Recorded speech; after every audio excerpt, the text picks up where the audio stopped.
Hey guys,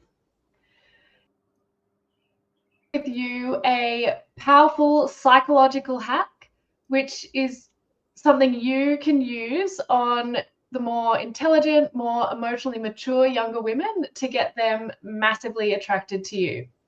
So, most older guys I've come across sadly seem to do the exact opposite when they like us. So this should help you guys out a lot.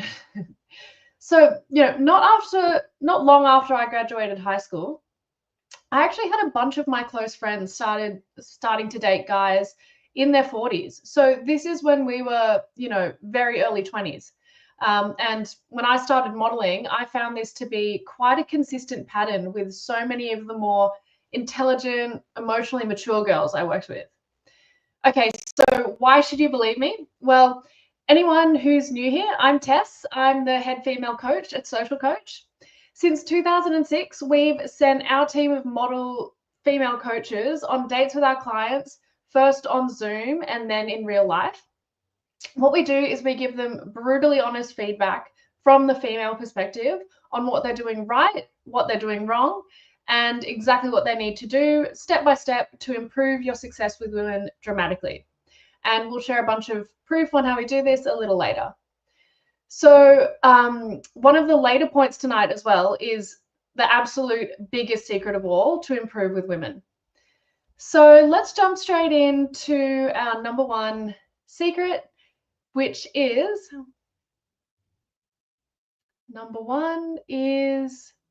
okay, you have to flaunt your age, your maturity, and your life experience. Do not hide it. This is so important. If you think about it, why are younger women attracted to older guys? It's obviously for what's missing in the men who are their own age, okay? And often that is maturity, life experience, emotional maturity, just having direction and knowing who they are even, all of these things. It's, women, I think, mature faster than men in those aspects, generally speaking. For the most part, that's true. So, as young women, we are often seeking out someone who's going to be more equally matched, or someone who can actually give us some experiences that we haven't had before, someone we can travel with, someone who's got the emotional maturity to just not be just an immature teenage boy. So this is something you absolutely need to flaunt. It just makes sense. Why would we be attracted to older men? Not for those reasons. So that's the biggest thing. Just don't hide it. Don't hide your age. Don't pretend to be something you're not. Play to your strengths. So I guess when I was saying that a lot of the older guys that I've worked with try to hide this, oftentimes when they're trying to speak to younger women, they dumb down this stuff. They try to hide their experience, or they just also belittle their masculinity by speaking with really high voices or trying to be tentative and really polite, which is just a huge turnoff to women in general. So that's something to be aware of to start with. But absolutely flaunt your experience. That's going to help you a long way. Thanks, Tess. That is awesome. That's a great summary. Okay, if anyone sees my hair flying over there, it's because I got a fan to keep me cool so my voice doesn't get done. For most guys, they're hiding their age, maturity, life experience. The majority of men are scared to approach. Maybe after 8 or 9 or 10 beers or something, or a few shots, you can do it. And they're even more scared to approach women a bit younger than them. They're scared they're too old and grey. They're not in the best shape anymore. Many of them are terrified they get rejected. And if they do it, in so many cases, they try to act all hip and cool. I mean, I may be talking to you if you've ever approached younger women or tried to date them. And yeah, the most common thing I see in so many guys is they're leading with money. That's what they're doing on younger women, and women complain about this just nonstop. So yeah, I mean, Tess said it better than me. Intelligent, emotionally mature younger women want confident men. It's evolutionary for the 50th time. Men want youth. Men want youth and beauty. So we have lots of healthy, attractive kids who have kids of their own. Women want status and security for the small number of kids that they can have. You know, a man can potentially have thousands. That's the basis for all human mating and psychology, really. I'm pretty old, 54. So when I started as a dating coach, I looked at I can't remember the publications, but FHM and whatever, the Cosmo. I looked at who are the sexiest men in the world, who are the sexiest women in the world. And at that time, because I'm a finance guy, I worked out the spread, and the average age difference of, I think it was the top 10, it was like 17 or 18 years. It was a massive difference. Just for the guys as old as me. Who was the number one sexiest woman of the entire decade of like my 20s? Who was that? Anna Kournikova, the tennis player. I mean, basically, my first memories of the internet were people sharing sexy pictures of Anna Kournikova and some other stuff you can't talk about on YouTube. But as you've looked at the men's magazine, the women's magazine, it was, Brad Pitt basically did a Michael Jordan and swept it. I can't remember exactly. George Clooney was there at number 2. And Sean Connery was often still in the top 10. I quickly calculated the age difference thanks to AI. So Clooney's 20 years older. Brad Pitt's 17 or something. And Sean Connery's like 50 years older. So the sexiest man in the world is, let's say, Brad Pitt or George Clooney, roughly 20 years older. And there's still guys, 50 years older who are still getting votes. So yeah, hopefully you can see that this is quite a recent deal. I'm looking like an old man with my glasses on. I'm looking like this is quite a recent phenomena where they're trying to, pull men and women apart. If they do mate, they're going to have to be very, very close to the same age. And I think it's an effort to control you and get you spending more and working more, and to ruin your happiness so you're more dependent on anyway. So me personally, if you've come to many of these before, I've pretty much exclusively dated women in their 20s. The majority of my time with women and the majority of my sex has come with women below 26, and many of them sort of from 20 to 23 when I started dating them. Some of them I stayed with for quite a few years. So yeah, I highlight my age differences massively. So I'm just telling about myself. But yeah, it's like, the music's all terrible. I still listen to sort of Tchaikovsky and Mahler and whatever, Beethoven. And yeah, and then all the movies are crap now. They don't really do books anymore. So I'm sort of making fun of it, even arguing with girls who are, 18 years younger than me or something. This is when I'm 40. You're in love with this sort of fancy band. And yeah, like I sort of tease girls who weren't born when the World Trade Centers come down. I wear exactly the same clothes every day, so I just make a joke about that. Whereas her last boyfriend was some cool guy. And have you ever dated anyone as uncool as me? Plus, I'm always making fun of, my skinny arms, grey beard, big nose, hunchback posture. Only do this stuff if you're really sure of yourself. And yeah, it's to me, with younger women, with beautiful women, it's just massive reverse psychology, what every other guy does. Throw money at them, tell them they're beautiful. And then, the guy gets his teeth whitened and he gets the red sports car and, wears all these cool clothes, like he's, some rapper or something. Yeah, I'm doing the exact opposite. So I'm not saying everyone should do this, but that's been my huge revelation. If you could do Tess and I and all the social coach and our clients and you guys a huge favor, if you could just subscribe, comment, whatever, you're going to get many more of these. You might get to experience other trainers. We might start a Thursday. We're definitely going to start US call time soon. That'd be a huge favor. Apparently you're going to ring that bell. I don't know exactly what that does. The next point which we're going to do very, very quickly, I think, is you must be super confident. You must be a man. Actually, Tess, I might throw over to you on this one to begin. Yeah, absolutely. Yeah, confidence is so important, and being a man. I mean, this also plays into point number one. You know, I'm saying be a man. Be the man you are, the man with life experience. Yeah, and with confidence. You know, generally with age, you know, you would gain some self-esteem. You know who you are. You know, you've yeah been through your teenage angst years. So yeah, be a man. Confidence is something that is so attractive to women on a subconscious level. Like, we can't deny it. You know, when there's a man who carries himself with confidence and just, you know, self-esteem, he doesn't care what other people think of him, but he's, you know, it is charismatic. It's uh, yeah, it's undeniable. So this obviously that it's a skill set to learn how to come across as being confident, absolutely. But yeah, so it comes across in your body language strongly. So this is what older men have as an advantage, that it's not just something they have to learn, they actually have it as well, just naturally. So yeah, like I said, you know who you are.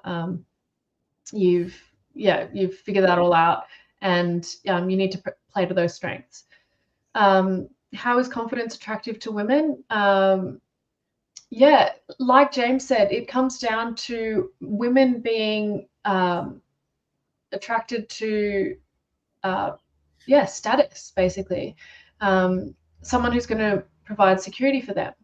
So yeah, if a man displays, you know, qualities of being a confident man, for us it's like, this man is an alpha. He's going to be a great partner who's going to support me and keep me safe and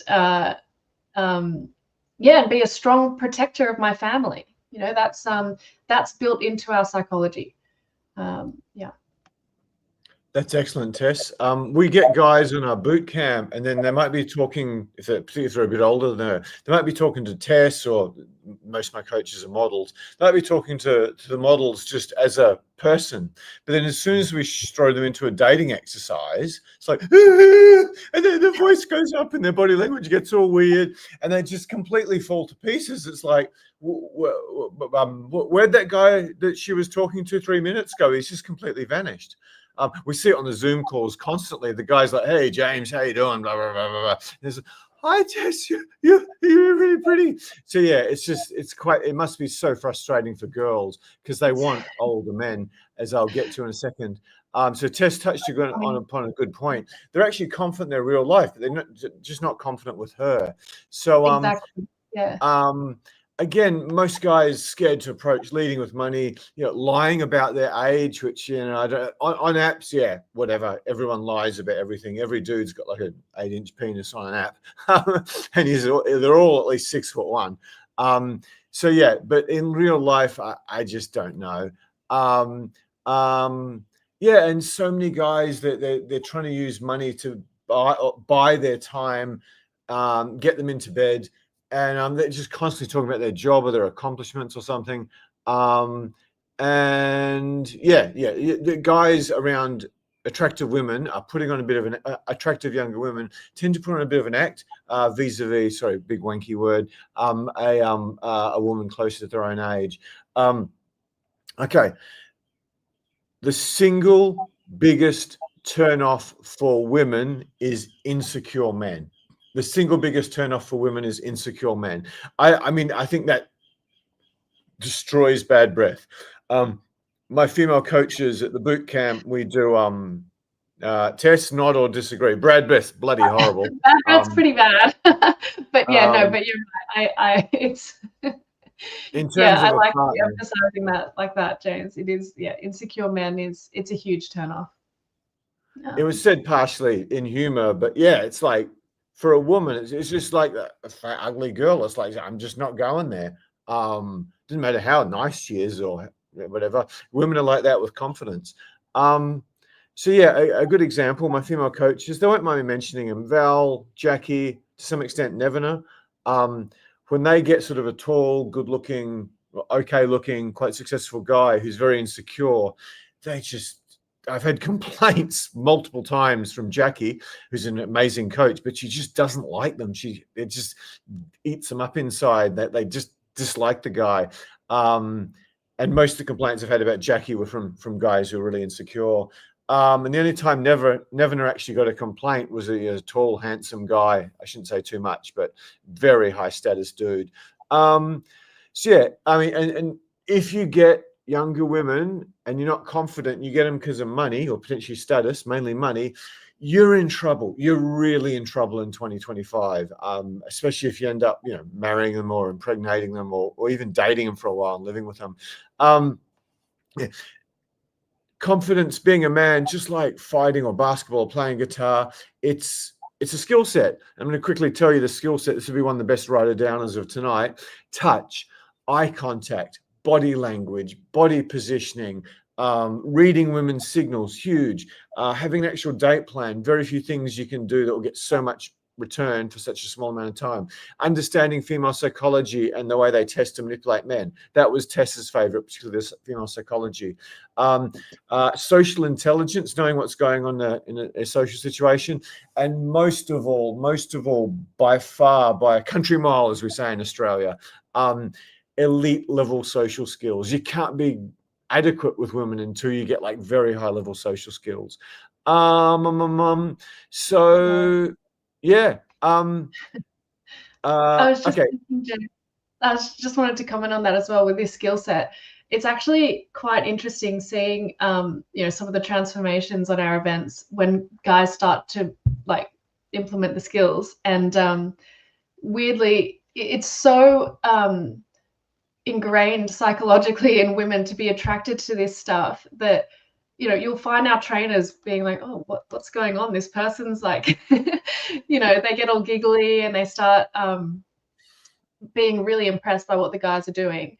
And we're well aware of that. This is we're teaching them, and it's a constructed scenario, but then still we're having this reaction to how well they're performing when they do, because it's just, I don't know, it's subconscious. It's like, wow, this person's starting to be attractive to me when I know they're my student. I know that I'm teaching them. I've heard this from like a number of the trainers as well, when the guys really start to step up. So it is really just on a deeper psychological level, we are attracted to confidence. That's a great point, and thanks for sharing the female point of view, particularly a girl who's attractive to pretty much every guy already, which is most of my coaches. Yeah, I think I shared before, we had a 6'6" hedge fund guy, ex-hedge fund guy, retired at 31, fought in the ring, college basketball, yoga, meditation books, every single box, nice properties in the best places. And it's like, it was a nightmare just trying to rein the girls in. I needed lassos and cattle prods and whatever. It was shocking. But equally, there's a 5'8" Asian guy. I shouldn't say too much, but one of the swimsuit models who only ever dates basketball players or football players or rugby league players. One time she dated some guy who owned a bunch of cafes and restaurants. So it's just her, professional athlete, huge. That was her only taste. She starts chasing down, running after this sort of 5'8" Asian guy who I did a really good job of training, who but yeah, he was just whatever. He just picked the skills up very, very. She's like, what the hell is she doing attracted to him? And she was a bit disgraceful. This guy was balding a little bit. But yeah, it turned out I saw him in Bondi Beach years later. He goes, hey, James, how you doing? And he had the most beautiful woman I might have seen that year. I'm not exaggerating. I mean, without disrespect to my female coaches. And yet she was a doctor too. I'm like, what the hell has this guy done? So yeah, fantastic. So, so yeah, I'm just gonna intelligent younger women want confident older men. Rather than pick on any of you, I'm going to pick on myself. I've just made a list, so excuse me. This is really going to help you. Okay, when I was 31, 29, I ticked a lot of society's boxes. I shouldn't say a lot, but many. Certainly the money career. I had some cool friends and I had high status. I wasn't the best looking guy and I was very dorky and nerdy and whatever. Anyway, dressed appallingly. But okay, ask yourself, does this apply to me? I was crap in bed. I was a serious binge drinker for the Aussies watching 30 Crown lagers, put a carton down and put a six pack on top. I think you Americans call that a case. I'd never traveled much. I hadn't read a novel in years. I didn't read books and I saw business biographies. I never did yoga. I never did meditate. Very female friendly interests. I had zero female friendly interests unless she was really into her career. I worked 60, sometimes 70 hours a week. When I wasn't working, I was drinking, playing sport, and then just a vegetable, maybe watching a movie or reading a newspaper or something. I really hadn't done anything. I was basically 31 going on 14. And I had zero understanding of female psychology, which is Tess's favorite. I just thought there were dudes with tits and no dick. Really, I just thought they were the same as us. I wasn't a bad person necessarily, but I wasn't a super good person, just totally focused on karma and contribution. I did a bunch of things. I thought, oh, that was an awful thing to do to someone. I had the emotional maturity of maybe an 8-year-old girl. I couldn't dress unless I was in a suit. I was an embarrassment at a restaurant. I had virtually no wisdom whatsoever. Is Osama bin Laden I can't go to London because Osama bin Laden might come and get us. I didn't realize what was really going on. And yeah, I was completely hopeless with women, but my successful friends, they were cheating on like the most amazing girl they're crazy in love with and then getting depressed and going to psychologists when she eventually dumped them. And I was very insecure outside of work and sport, a few other things. And most of all, I'd rather die. I'd probably rather die than walk up to some girl, walk 8 feet to some girl, even if she was looking at me. It was like the most scared I've ever been in my life, like facing fast bowlers, skydiving, hopping in a boxing ring. When I wasn't very good at boxing and had these tiny little pathetic white collar hands, nothing was as bad as that. So it was like big concrete blocks formed. So hopefully you're starting to see, I'm talking about me here, but how many of these boxes apply to you? I'm sure most of you would be a fair few. So the next thing is it's your job to actually go out and find the younger women who like older men. Because what most of you guys would do is you just do the random. You're on dating apps, which are basically a complete scam in 2025. The share price has plummeted. You maybe go to bars. You maybe watch a bunch of YouTube and copy some of the big dating coaches and go, hey, you're really pretty, and start a very awkward conversation, which you sometimes get numbers, but rarely lead to sex, let alone a good girl. You rely on your friends and family, or if you're a crazy man, work. And most of you have rarely approached, and some of you get nervous asking girls out. So so it's your job to find younger women who like older men. Tess, could you give us your perspective on that? Yeah, absolutely. Like, obviously, not every woman is into older guys. That's it's true. And yeah, that might be, some women just, they find the fact that you don't have similar music taste and blah blah blah. They just think you can't connect around those things, and whatever the reason is, some women just aren't at all. But some women definitely are. So yeah, you just have to be aware of that. If you're going out to a bar where younger women like to hang out, you're really kind of taking a stab in the dark at approaching a woman and hoping that she might be into you. Oftentimes, if you're able to read signals, there might be some younger women there who are into you. If you can pick up on those signals and take those, that's great. But you don't want to just be approaching women out of the blue and potentially looking like a bit of a creep. So reading signals is definitely really important for that if you are going to those bars, etc. But yeah, James, where would you say good spots for men to meet these kind of women? We'll post a link about that to a video we did all about that subject. That's a great question, Tess. I can tell you what I want. I can tell you places I've been very successful and places I've been moderately successful and places that have sucked for me. But it's not a question of where are the best places. There are really good places. Pilates, crazy, crazy, crazy, crazy, crazy. I mean, pretty much every model does Pilates and most hot girls. Yeah, so I mean, there's obvious yoga also. I'm into yoga in a huge way, but I'm not really into Pilates at all. It was a waste of time. So yeah, that's the biggest. But the thing you've got to think is, where are the girls you want to meet? Where are the girls you want to meet? Where are you going to find them?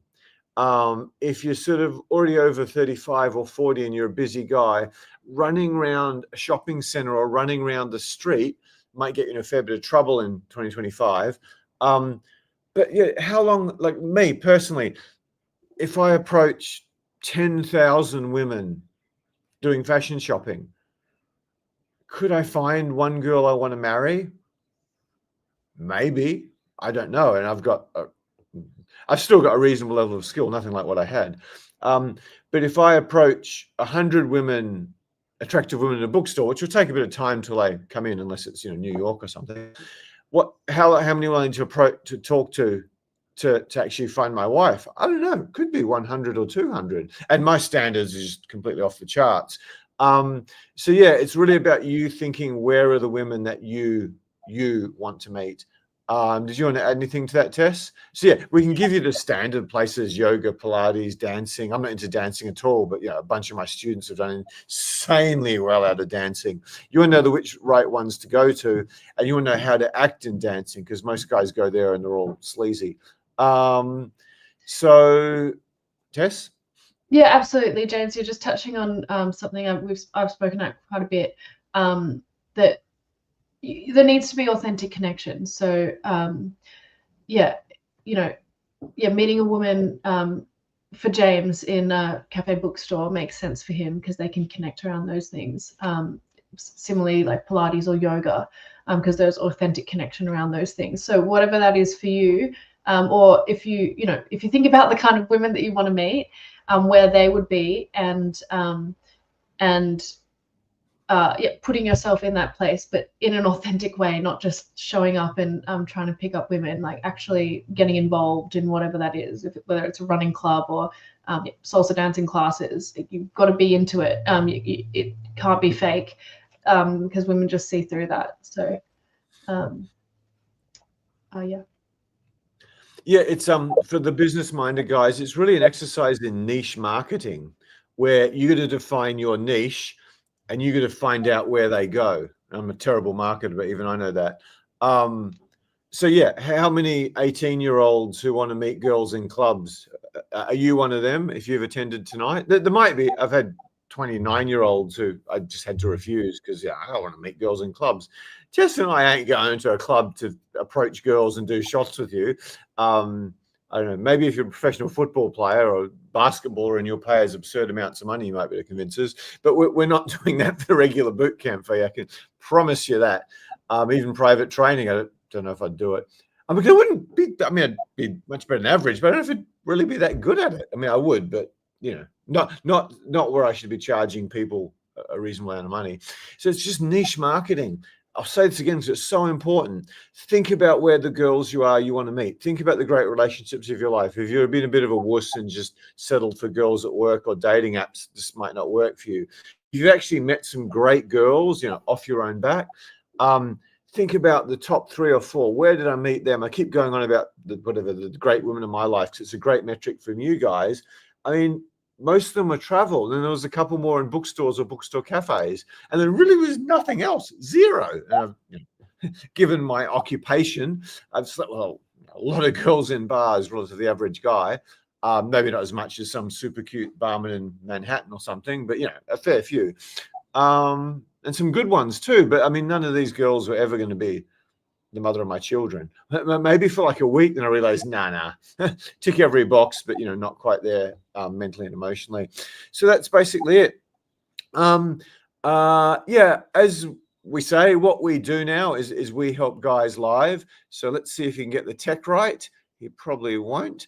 2 people, 1 slide. He's done that. Oh, he's done it himself. Yay, I did it. I'm not very good at this. Okay, so yeah, anyway, we've done that. That's the beautiful Tess. That's my little slide. So do you want to get dates with women you actually want this week? TESS will help you do that. That's almost a promise. So yeah, she was a model prior to this. And yeah, you can meet her on Zoom, and there's also a whole bunch of other girls. Natalia's pretty good too. And yeah, what happens? You basically meet TESS for 45 minutes, and the goal is basically to identify and eliminate the mistakes that have been holding you back your whole life. Why did your ex-girlfriend dump you? Why did you not get a date? Why did she flake? Why are you just not attractive to women, even though you seem you're quite a desirable guy? There's a 98% chance she'll figure that out, or at least most of it. Relative to the average guy, with the tips she gives you, you're going to master approaching, master conversation, and hopefully never run out of things to say.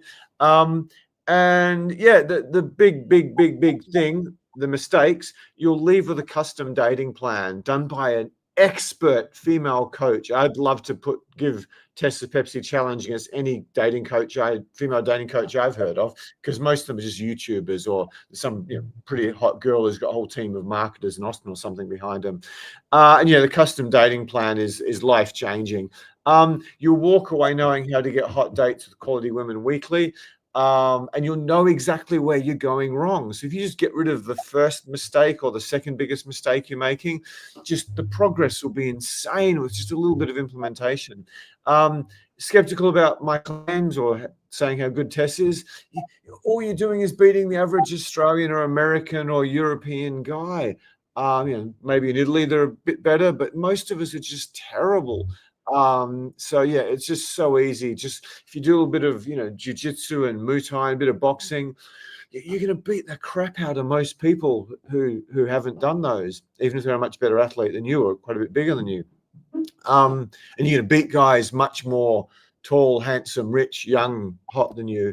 So yeah, we usually charge $1,500 for this, or $1,495. This could be you for tomorrow for just $1, just $1.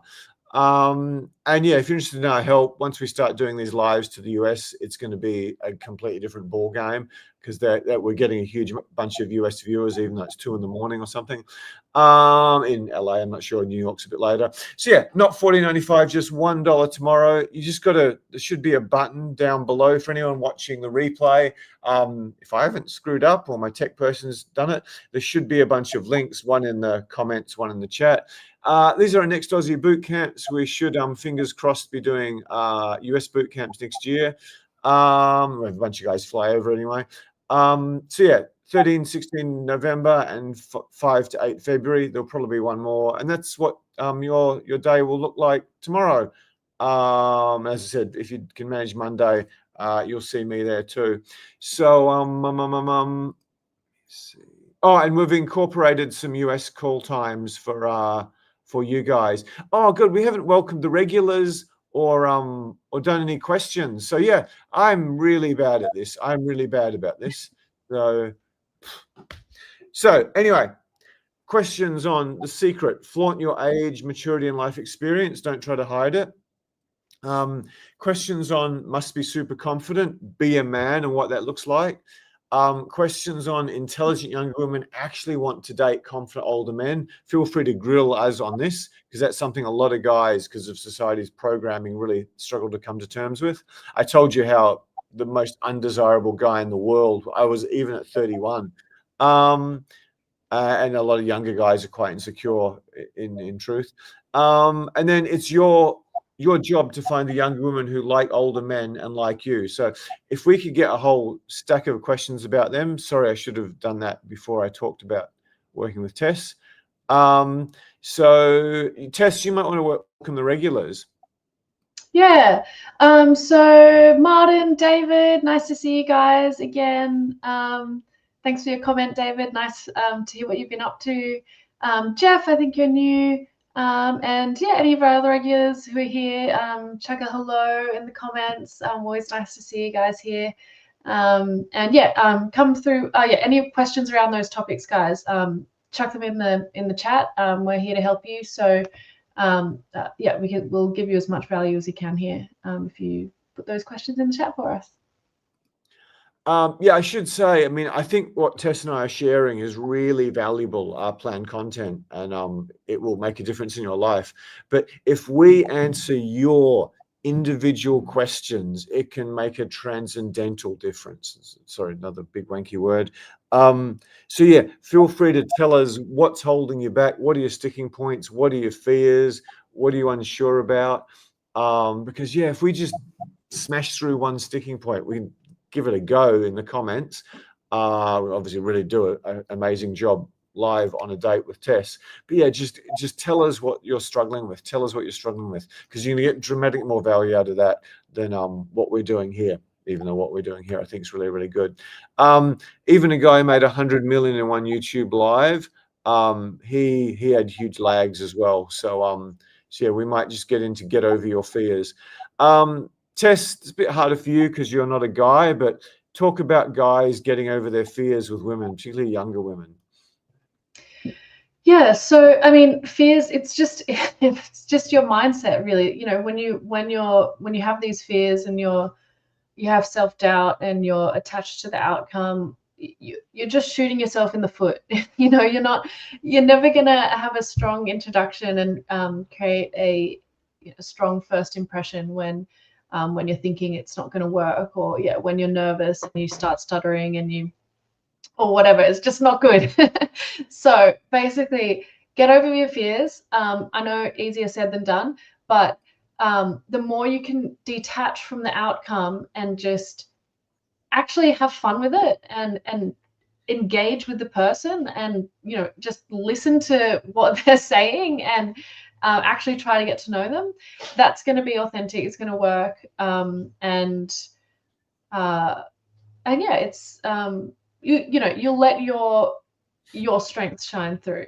So yeah, like I said, we spoke about this earlier. Confidence is the biggest thing women are attracted to. So yeah, if you're going in with all these fears, not going to work. Tess, a question for you. You might not be the best hot girl to ask this question to, because I mean, one of the reasons she's my head coach, if you ranked how insecure the average Australian American women are, particularly if you started with the most beautiful ones, I mean, Tess is a fairly elite Australian woman. Yeah, I mean, she's every human's got insecurities, maybe except me. I don't know what I'm insecure about. I'm sure there's something there. But yeah, get good with women. Don't be insecure about anything. So yeah, trimmed my nose hairs today, so you couldn't see them on the fancy camera I've got set up. And had a gay guy wax my bum and back before, and sometimes I tell women this. It's like, yeah, I don't really care. So that kind of works for me. It can really repel girls sometimes. Anyway, I got distracted. So Tess, yeah, I've had so many girls I was on a date with who had really, really sweaty palms. I'm like, what are all these chicks, Australian, have sweaty palms for? You're not the best person to ask. Maybe you can talk about some of your girlfriend, talk about guy lunches, or maybe you've got some anecdotes yourself. You really liked a guy and you're like scared shitless. Before I throw the test, you can have some time to think. How many of you guys go on a date with a pretty girl who weighs about 60% less than you and you're a bit concerned about being raped? Has that happened to any of you? Anyone in the comments on a date worried about being raped? I don't think so. Maybe I don't know. Maybe some male model, but I don't know. What's his face? Justin Bieber. He's been, by the modern definition, sexually harassed by a whole bunch of celebrities, both female and male. I think Pink was a shocker. Anyway, over to Tess. Tell me about women getting insecure on a date. I'm just throwing her in the deep end here. Yeah. And if you've got your own personal anecdote, that would be great. Yeah, no, James, obviously women get nervous as well, and particularly if they're attracted to you. Yeah, there have definitely been times where I've just been a little bit speechless and it's been hard to listen to what a person's been saying because I'm like a little bit awestruck. Yeah, it's happened to me. It happens to everyone. So yeah, I mean, I'm sure it happens like more to men when they're making that initial approach, because there's they put pressure on themselves, especially when it is someone they're highly attracted to. And yeah, this happens to everyone. And James, the fact that this has happened to you on dates, women with sweaty palms, it's probably a good indication that you were doing the right thing, that they were enjoying themselves, or a bit shy, or I don't know, yeah, because they were feeling the need to impress you. So yeah, it happens both. Yeah, women absolutely get nervous as well. I mean, you see how much effort we put into getting dressed up and putting on makeup, and yeah, like we'll cancel a date if we have a pimple on our face or something because we just don't feel attractive. So yeah, women get really nervous as well. That's one of the most valuable things I think I've shared with you. I'm very impressed with my question, really impressed with Tess's example. I'm really throwing you in the deep end here, but I think if we ask, is this valuable, it'll take like 5 minutes before we find out. So we won't bother asking if it's valuable. Ask yourself, how valuable is this? Yeah, can you talk more about this? Do you have some girlfriend examples, or do you have a guy, maybe if you're a bit younger, who just blew you away? When I was getting all the girls with sweaty palms, I was a fairly promiscuous young man, or 30-something, 40-something man. And I was basically traveling full time, or I was traveling around the world doing dating boot camps, or I was doing boot camps all the time. So yeah, whatever. It's not necessarily big headed. It's just, yeah. If you're a really good boxing teacher, you're probably going to be pretty tough. Anyway, Tess, just can we hit this point really hard? We're getting some good questions coming through. Just what can you share about this? I can talk shit for a while and give you time to think if you want.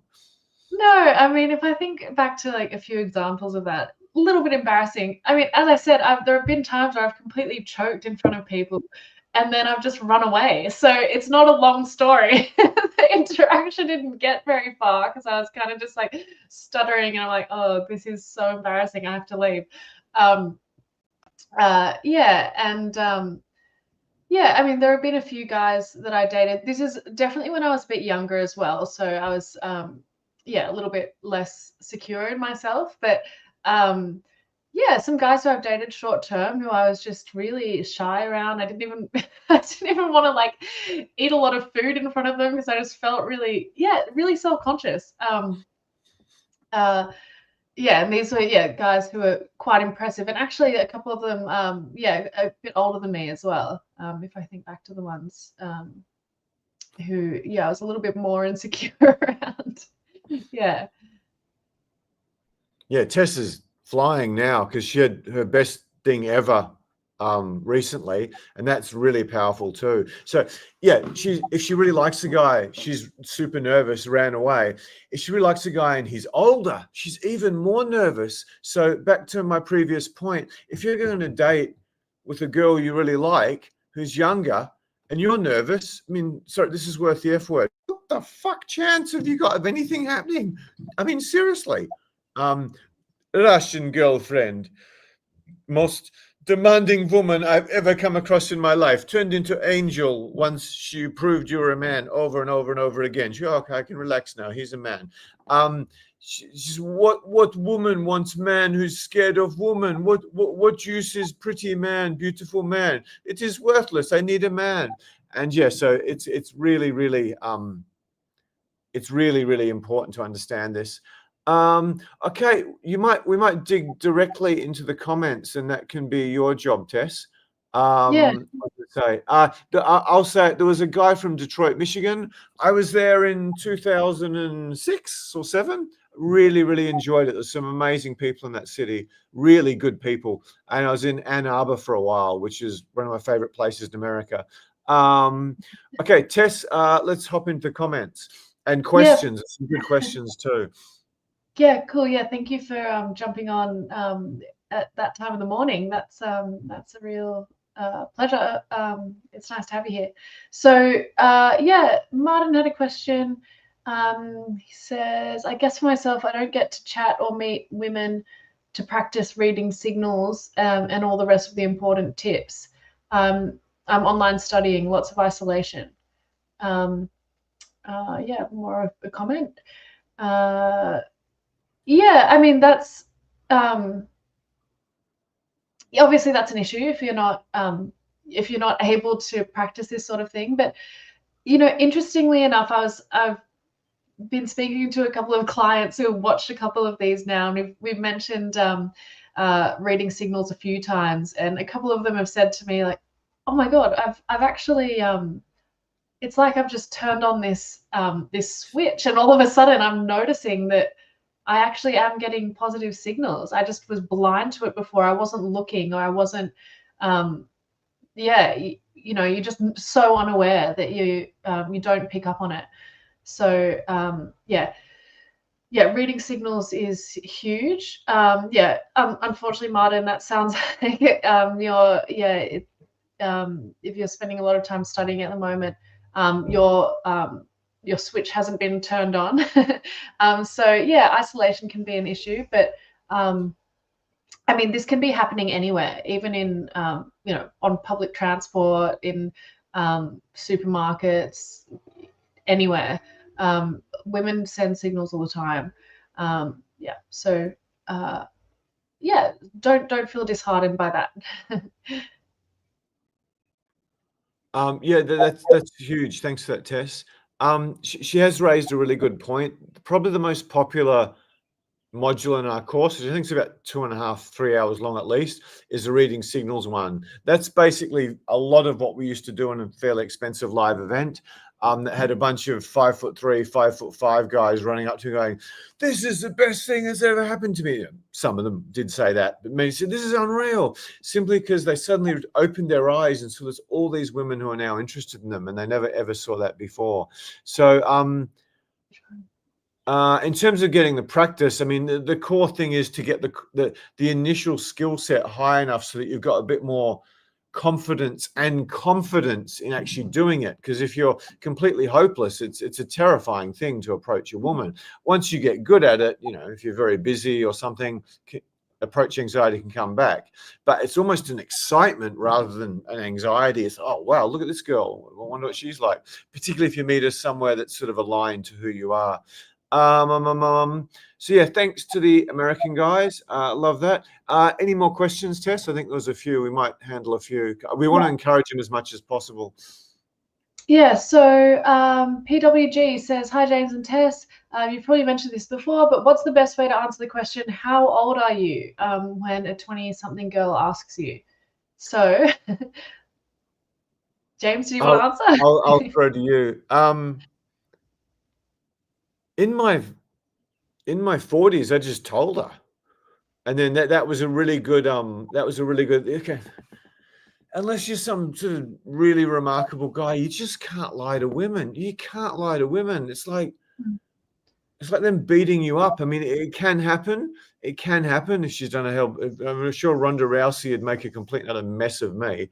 But you just can't lie to women, like much more than they can't beat you up without weapons.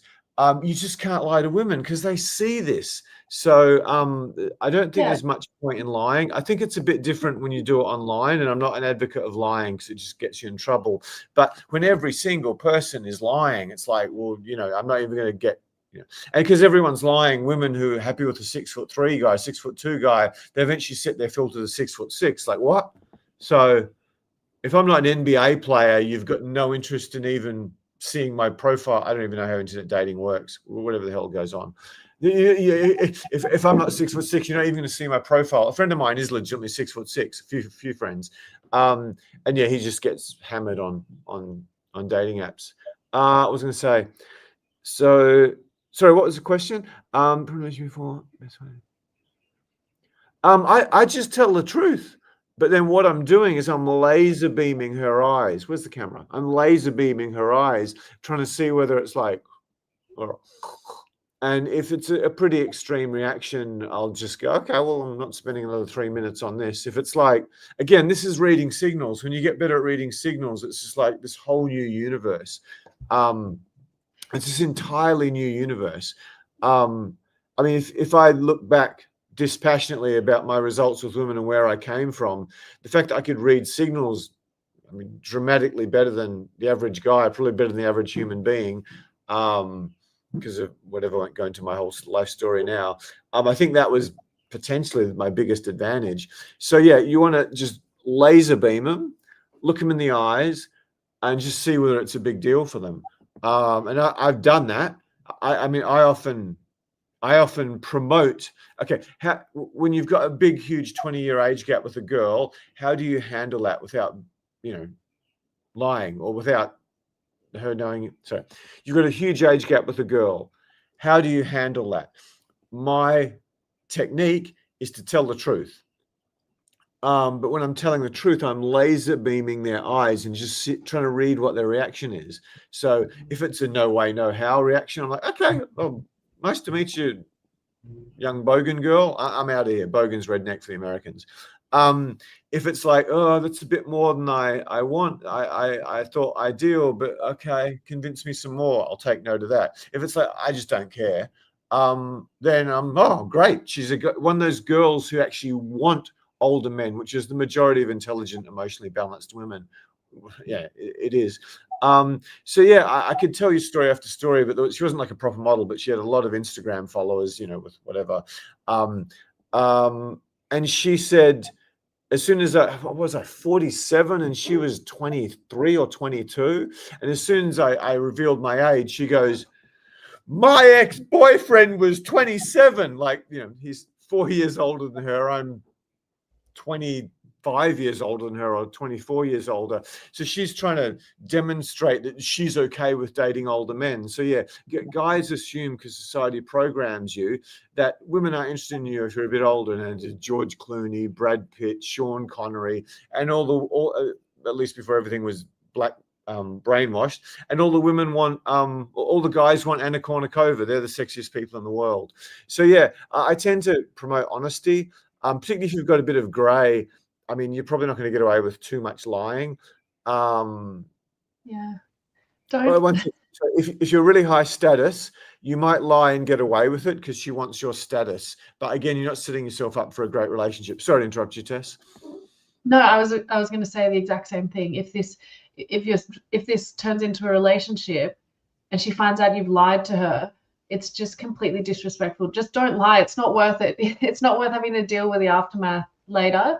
And yeah, why it also shows insecurity. We were just talking about confidence. Like, if you're insecure about your own age, that's not attractive to a woman.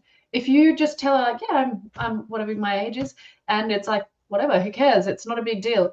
She's much more likely to receive it that way as well. Where if you lie to her, if you're like, oh, well, I'm kind of this age, I hope that's okay. She'll probably think twice about it. So, it's just about how confident you are in yourself. Own your age. That's your age. You can't change it. You just be honest.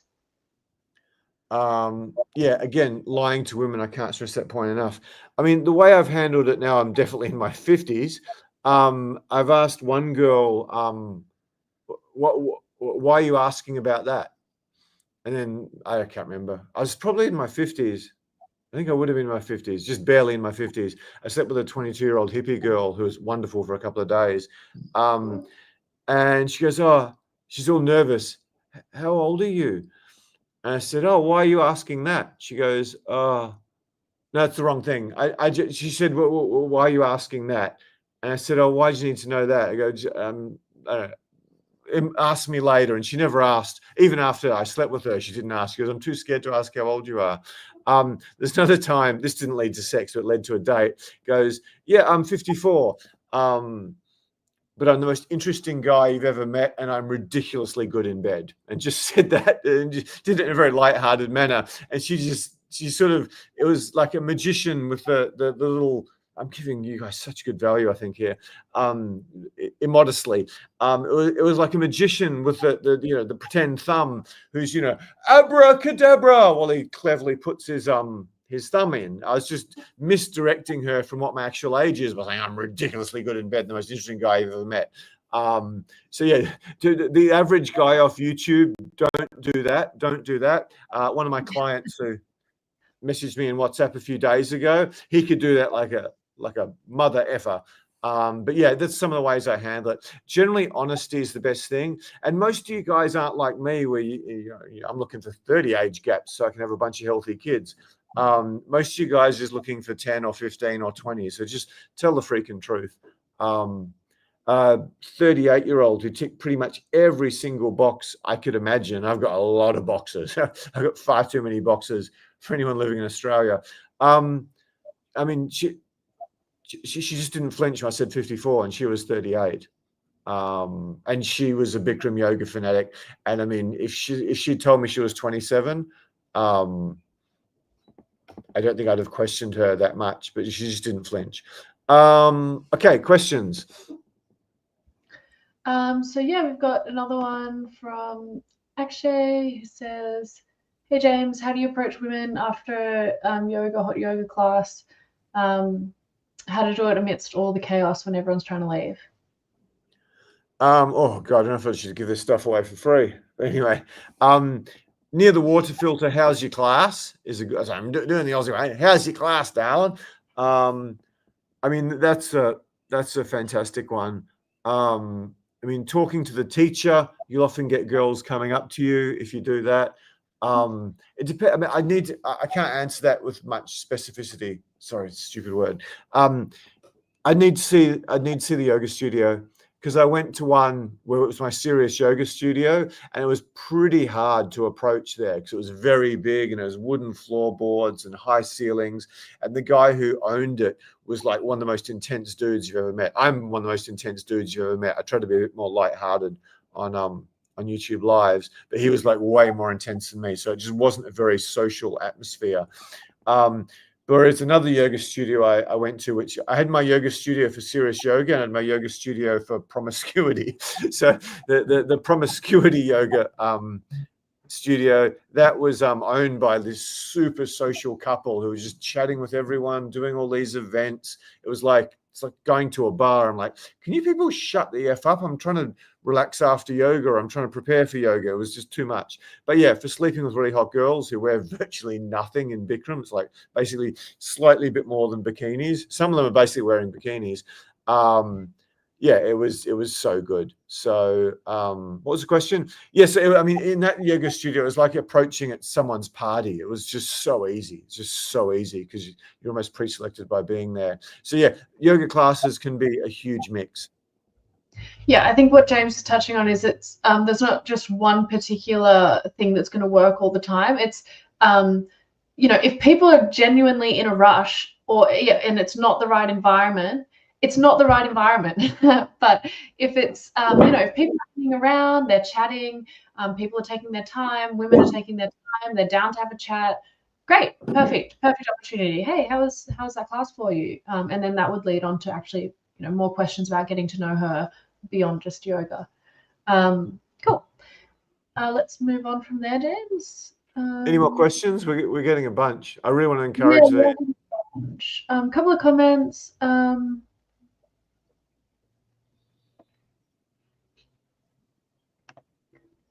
Cool. Luke says, "Tess, if you're nervous on a date with a guy because you like him, how do you respond if he lightly touches you?" If I was nervous, I'd probably be a bit like giggly and like, but I would enjoy that, and I'd probably be showing other positive signals as well, that I did enjoy that. I wouldn't be pulling away, I'd be giggling, I'd be playing with my hair, like a lot of the the oh yeah, haha, these sorts of things. Yeah, so yeah, if she's smiling, if she's giggling, yeah, and sometimes she can't even hold eye contact if she's really nervous. She'll like look away and be a bit like these sorts of things. Yeah, maybe those are some signals if she's a bit nervous but enjoying herself. So that's still positive. Yeah.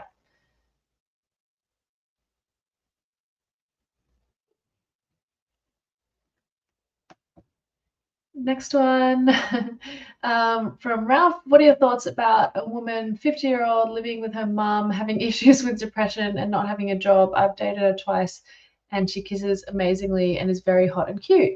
Oh, cool. Sounds like, bit of a red flag there. Living with her mum, has some issues with depression, not having a job. Maybe she's going through a rough patch. Can't really say, every person is individual.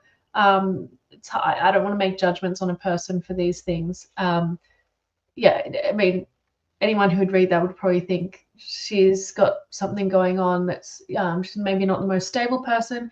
But yeah, the fact that she's an amazing kisser, that's really awesome. And she's very hot and cute, also a bonus.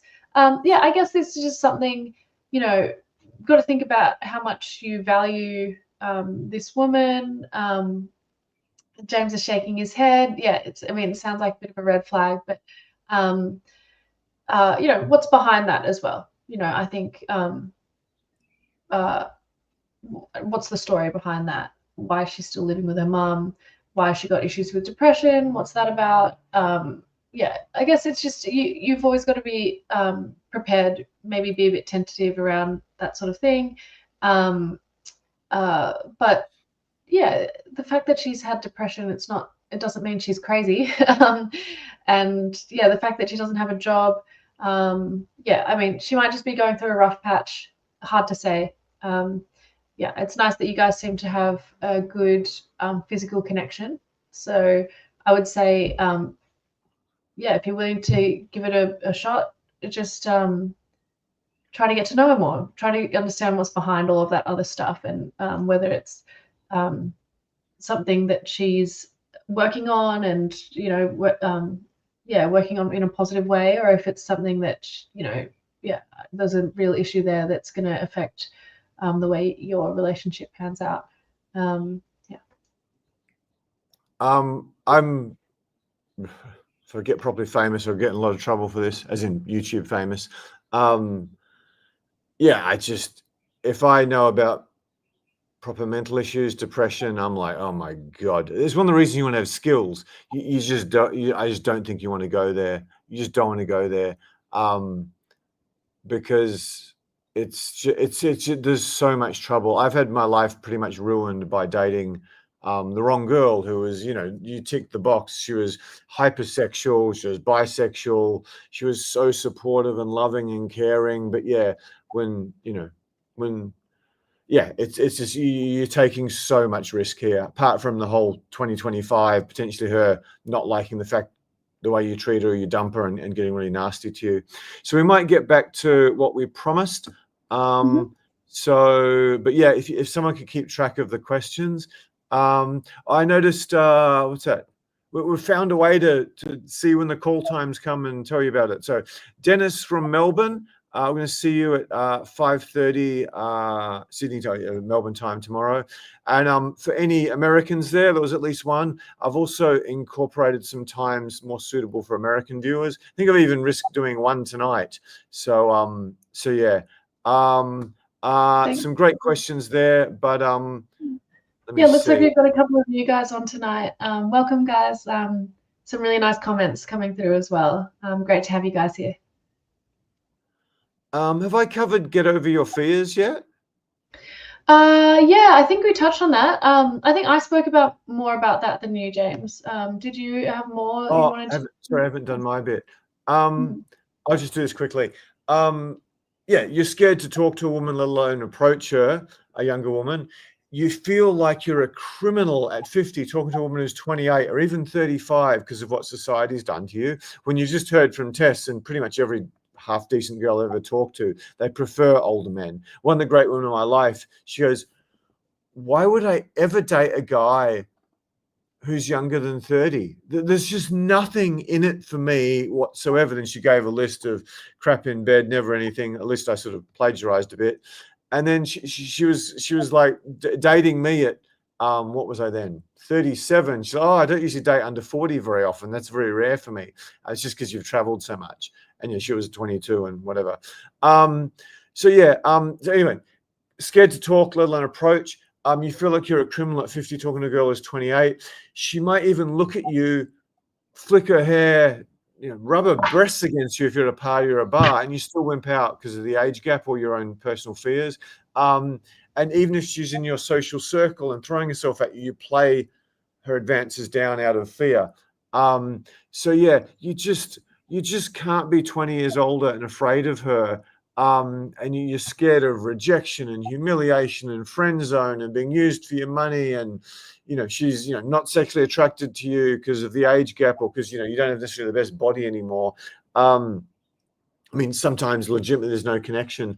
One of the big fears guys have is they fall in love quickly with a young, wonderful girl full of energy. And a lot of guys are actually scared of being dumped and they self-sabotage a relationship early. Just like women break up with hot guys because they think he's too hot for him, or successful guys. And men break up with really hot girls or more likely cheat on them because they think, oh, I'm not worthy of her. And yeah, obviously, if it proceeds to a relationship, you get concerned you get taken advantage of.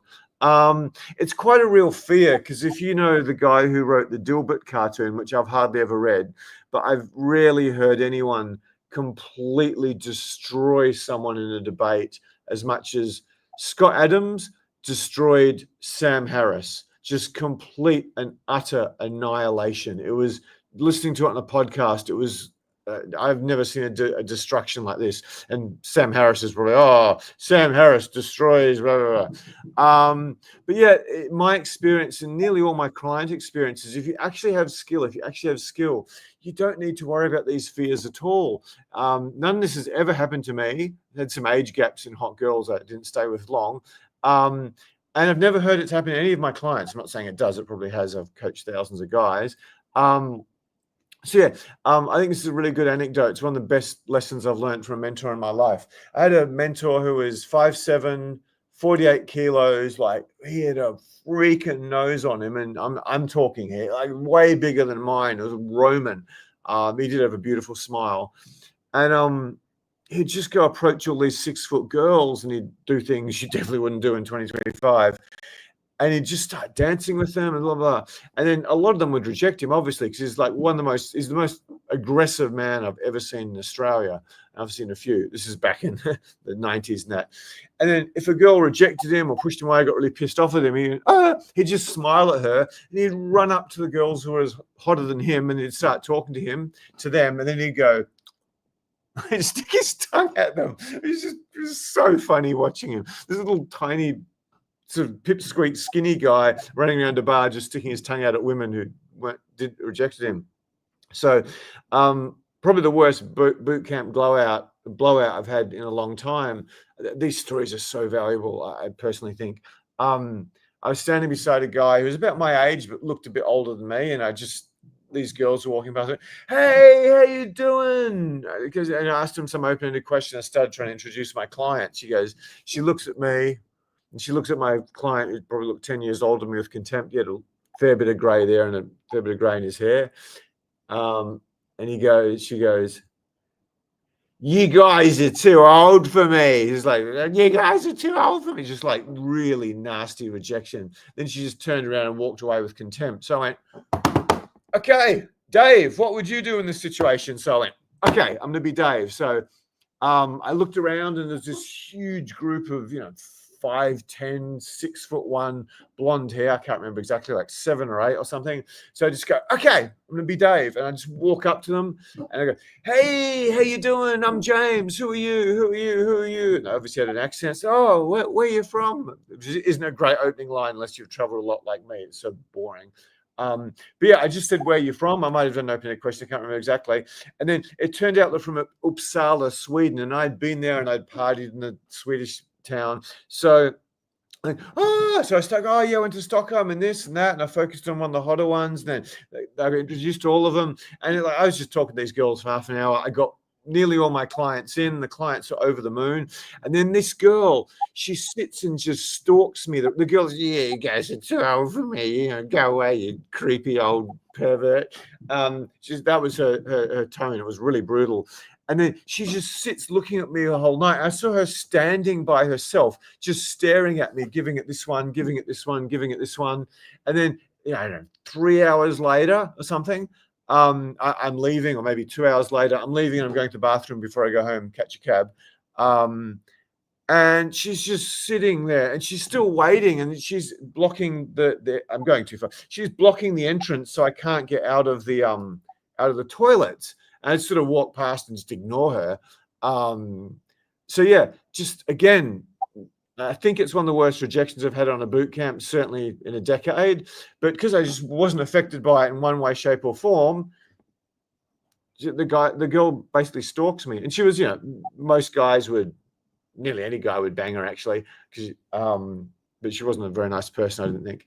Anyway, I hope that was a bit of a story, but hopefully that was really, really valuable. And yeah, I think we've talked about him before, but Sean Penn, relative to how attractive he is, must be one of the greatest players of all time. I mean, we did a video with the 14 famous, beautiful actresses he dated. I think his girlfriend now, he's 65. He certainly met her when she was 23 or 22, so I don't know how old she is. There's like a 30-something year age gap. Must identify the mistakes you're making first. This is the biggest one of all. This is the thing TESS promised you. This is the number one secret you need to know. Yeah, so obviously, guys, if you don't know what you're doing wrong, then you're going to keep making the same mistakes. And when we said that it's a skill set, coming across as confident, you've got to have the self-esteem, but you've also got to have the body language and the skills to then go from the introduction to, making the conversation work so it all flows smoothly. So yeah, you need to identify what the issue is to begin with, and it might be how you dress is a big one. You might just be not presenting yourself well, or as well as you could be.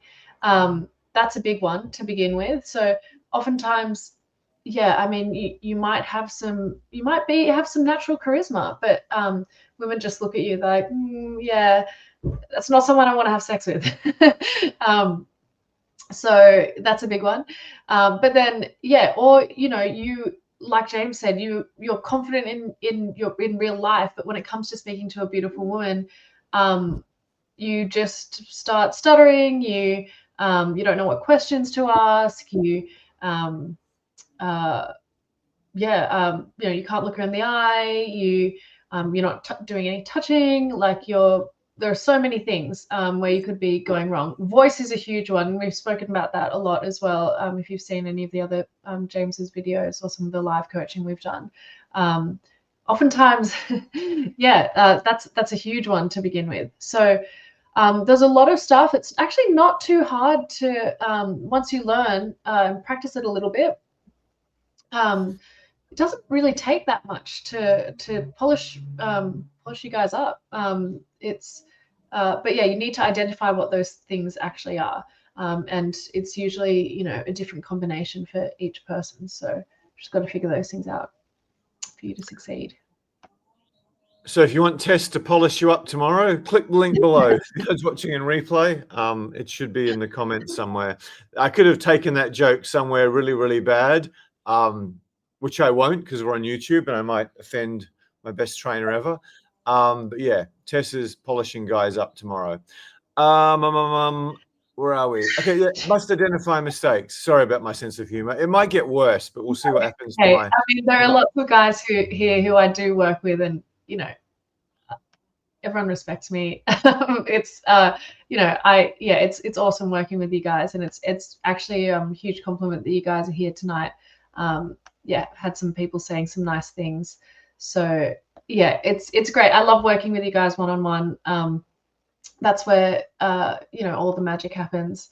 It's great giving you guys some general advice here, but it's why I do what I do. I love working with people. I love helping people, and yeah, that's what I'm here to do tomorrow, to help you guys.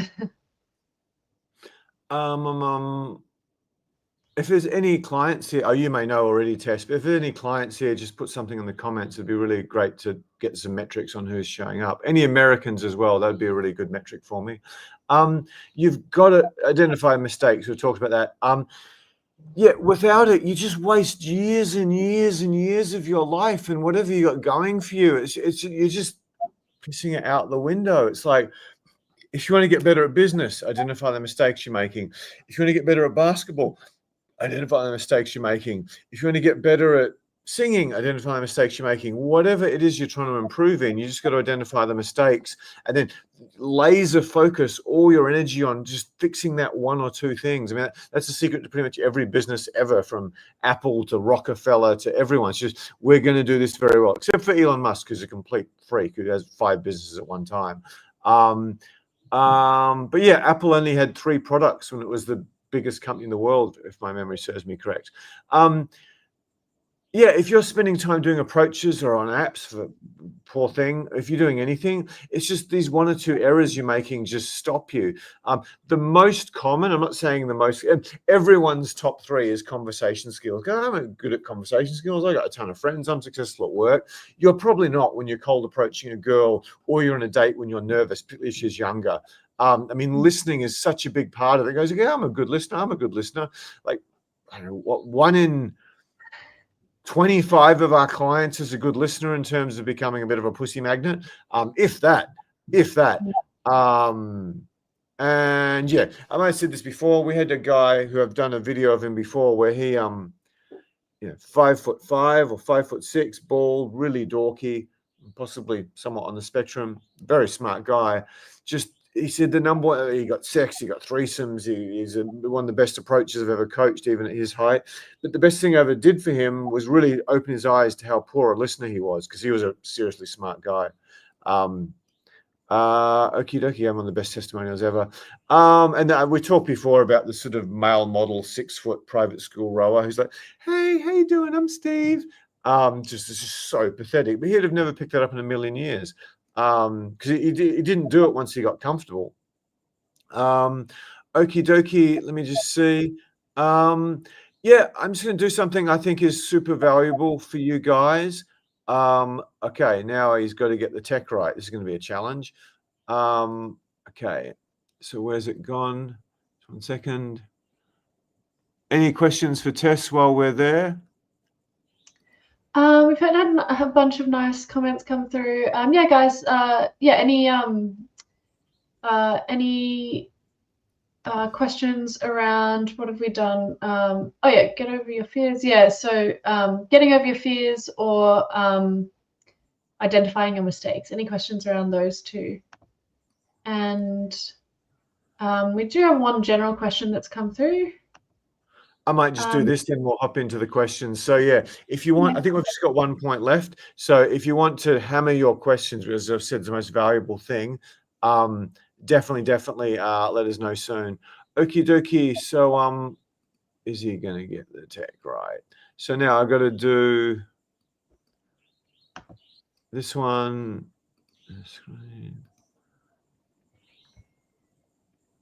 Oh, which one is it? I'm hearing this one. And am I in the bottom corner? Yes. Okay, I'm in the cool. bottom corner. Hi guys. Should leave you there. Not Leah. Okay, Tess, can you see me in the corner and me with 2 girls? No, I can just see myself in the corner and a blank screen. Blank screen, yeah. What the hell is going on? Tess, you want to handle questions while I... that's so weird. That's okay. So let's have a look. Can you see me now? Yeah, I can see both of us, and yeah, the slides. Oh no, that's now just me. So how do we make that you? This is a tech error. Oh, I think we might have had the thing set up poorly. or maybe not. Can you see it now? Yeah, we can see it, but we can't see you. Okay, you can see the slides, but not me. We can see the slides and we can see me. Okay, maybe I've just got to talk. Okay, no, it was set up correctly. I'm wrong. Okay, so if I start to, anyway, Tess looks better than me. If I start talking, can you start to see me? No, we can hear you, but we can't see you. We're not AI. We're not AI. We're here in the real world. Something bizarre's happening. Oh, it switched for a second just then. Oh, there we go. Now you're up. Okay. Sorry about that. I am not a simulation from the whatever. Okay, yeah. So for guys who are struggling now, I was essentially a virgin at 31. I was technically a virgin until 27. 2 minutes, the most embarrassing moments in my life. And I followed what everyone was: skinny, big nosed, weird, dorky, not many friends, probably depressed a lot of the time, horrible childhood. So I copied what most of you guys do. If you build it, she will come. So I kind of excelled at this, coming from a very poor upbringing by Australian standards. I got 3 degrees. I worked in finance. I was, one of the best in the country. I was earning more money than anyone I knew, like way more than my father, who's an engineer, earned in a month. I was earning in a year. And yeah, I became very successful by the average guy's standard. So much of that was thanks to this guy. If you want to be successful, find someone to achieve the results you want, copy what they do, and you'll achieve the same results. It's not linearly correct, but yeah, you're really in the ballpark if you just do that. And yeah, 18 months after I literally did one of his seminars, anyway, I met, this is essentially a version to dating this is a fly around the Americas model, who's like the most angelic girl I've ever seen, 2 degrees. Yeah, still, I mean, we're still friends 20 years later or more years later. This is me texting happy birthday. And yeah, I got my heart broken to an extent you can't even fathom when I screwed up with her. Partially being addicted to travel. And yeah, I just slept with girls from all around the world. And my total currently is at 33 countries and probably 50 to 60 different cities, but I'd need to add that up.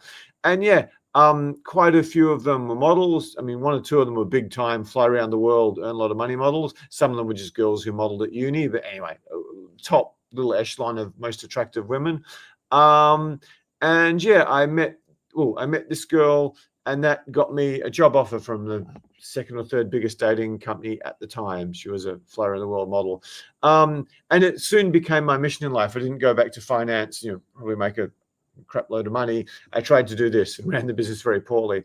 And what we help guys with is, you're ticking a few boxes, but you're just terrified of approaching. When you do it really bad. This is one of the huge ones. Most guys are really making a mistake. You just can't start and sustain a cold conversation, maybe at a business networking event or something, let alone with a really hot girl you just met or approached. You don't know how to make a move. You're like, oh, what do I do? You shove your tongue down her throat at the end of the 2nd day, or you kiss her at totally the wrong time, or you don't see when she's throwing herself at you.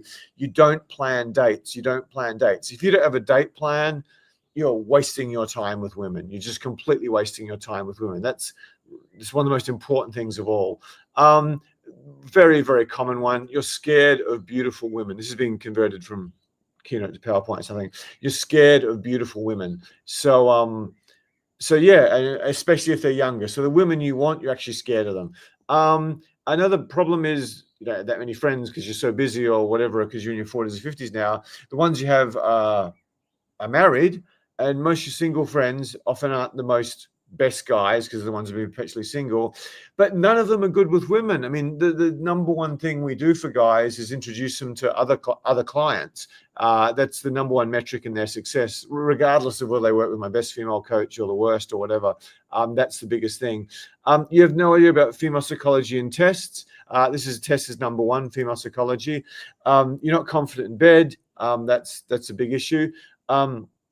You rely on internet dating, incredibly stupid in 2025. Alcohol, work, friends, fate. and that gets you nowhere, or you just end up settling for girls. Oh, I've jumped the gun. Can you guess the biggest mistake of all, especially for guys earning over 100,000 per annum? You settle for the wrong girl because whatever, she's hotter than you've had before, or it was easy, or she gives good blowjobs, or she's part of your social circle, and then you get back to work and you get back to your life and you just stay with her. Some of you don't have the courage to actually break up with the wrong girl. And then, so yeah, that's the problems I was trying to help guys with. Particularly protecting them from toxic women. And yeah, I did what every other dating coach did. I took guys out to bars. I took them to bookstores, streets, and just ran around talking to girls. And at the time I started as a dating coach, I had 2 bisexual girlfriends, or at least a year or 2 later. And yeah, I just, this is good, this is great, but guys are flying so far. And if I just actually did the stuff that I try to find some girl in the bookstore or bar to do with it, if I just did that where I could hear and I could see and I was close and I trained the girls to get a very typical reaction, and get more difficult when the guy gets better, I could get so much better results. And sincerely, I did.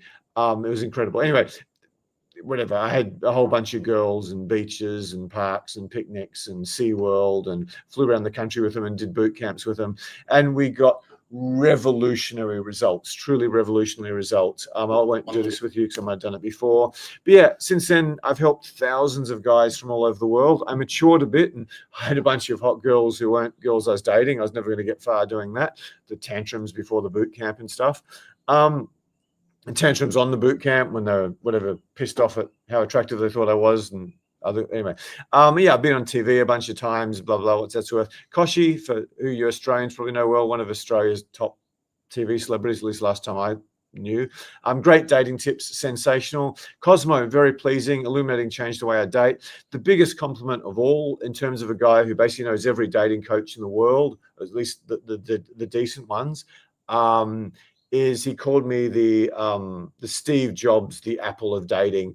You can interpret that the way you want. I think it was my attention to detail, my results, my perfectionism in getting my clients the best results. That's probably the best thing I can say, even though many of you haven't heard of him. His channel went a bit sort of crazy, misogynistic.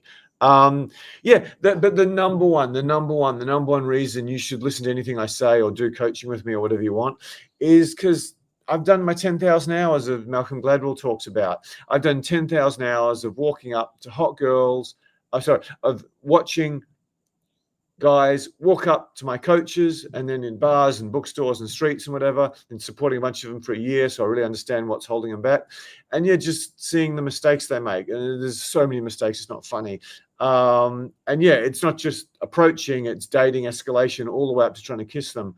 And yeah, the results we've had are crazy. We take you to bars, bookstores, I've talked to this guy before, streets. And yeah, and then I sit down at the end, and I just have a whole bunch of women you'd consider intimidating, attractive, tear the living shit out of you. And then, yeah, I feed that back to the clients in a very polite, mannerly, constructive, but honest way. So the body of information, the body of knowledge I have just from this one thing alone, forget how many girls I've slept with or how many threesomes I've had. That's almost irrelevant compared to this one experience, 19 years of doing this with girls like that. You can see nearly all models. And yeah, the results are just crazy. I've covered some of these before. I mean, all these guys are getting threesomes, dating women way younger than them. Some are getting threesomes with models. I mean, not the best looking guy. I mean, one of my female coaches, he came back to do another boot camp like 15 years later or something. Just one of the girls was an absolute disgrace, and he's not a particularly good looking guy. This is a CEO who is 5'3", 5'4", the one on the left. Horrendously toxic relationship.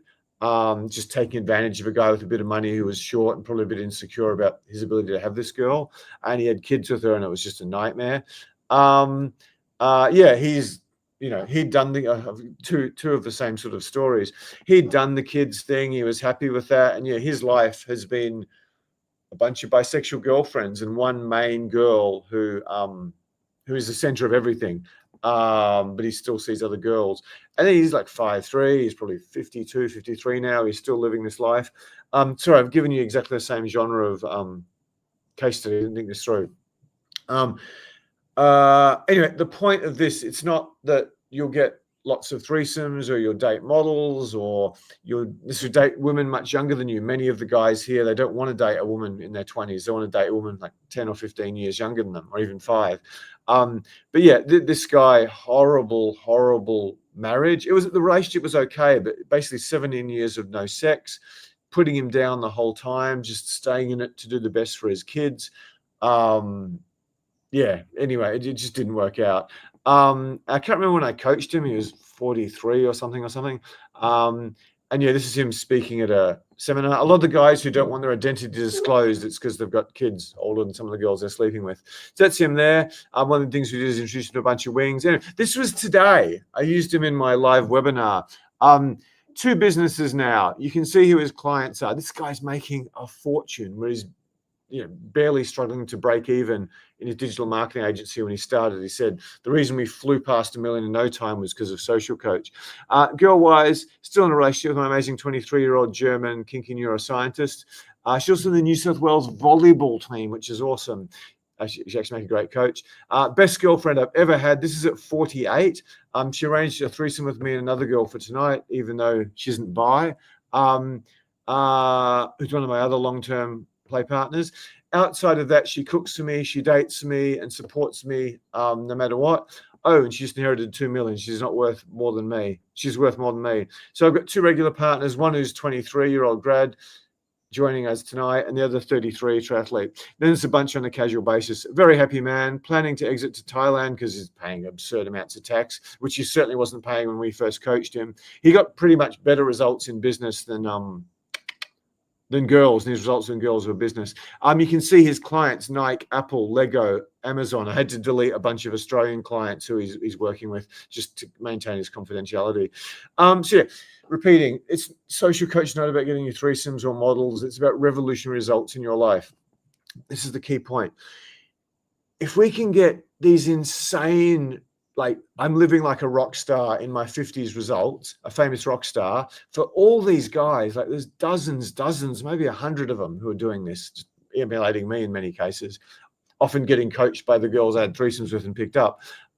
Then surely we can get you a bunch of hot dates with women you're attracted to, some quite a bit younger than you, and get you your dream girlfriend in a reasonable period of time, unless you've got some serious mental issues or you're Quasimodo or something. Even if you're the Hunchback of Notre Dame, we'll get you some banging, socially, emotionally good hunchback. There's so many of these. I could just go on forever. A bunch of these guys flew from across the world. We're not famous, but we are so good at the actual coaching because I've been doing it so long, and TESS is amazing.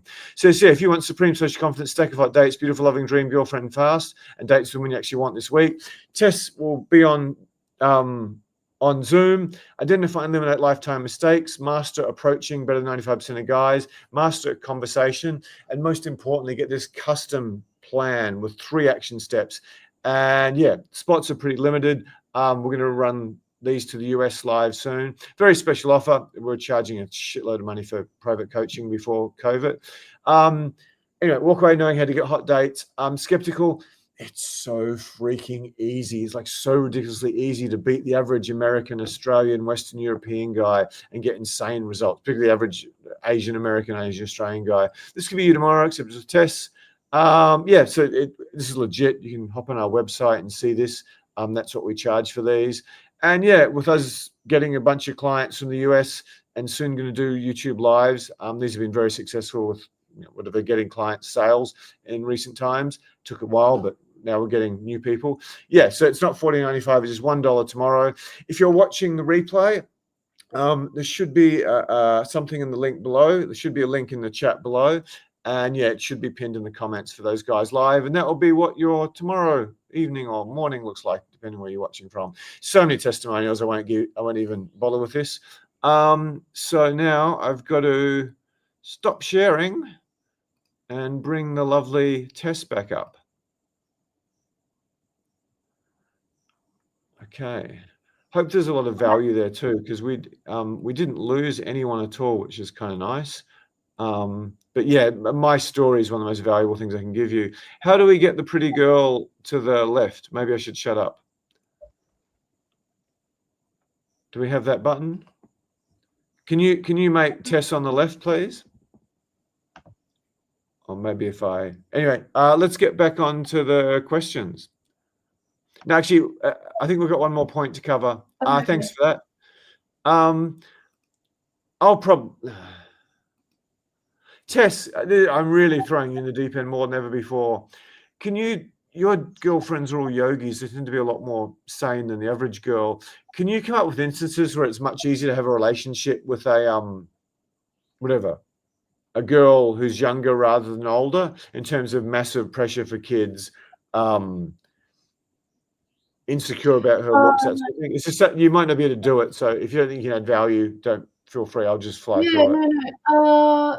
No, that's interesting, James. No, I think there's I'll go definitely through my points and you can think about it. So I don't want to throw you too far in the deep end, because that's really hard. That's a hard one for you. That's all right. So yeah, I mean, the excitement, the adventure, it's incredible. Even before the sex, I mean, intelligent, socially quite well-adjusted young girl.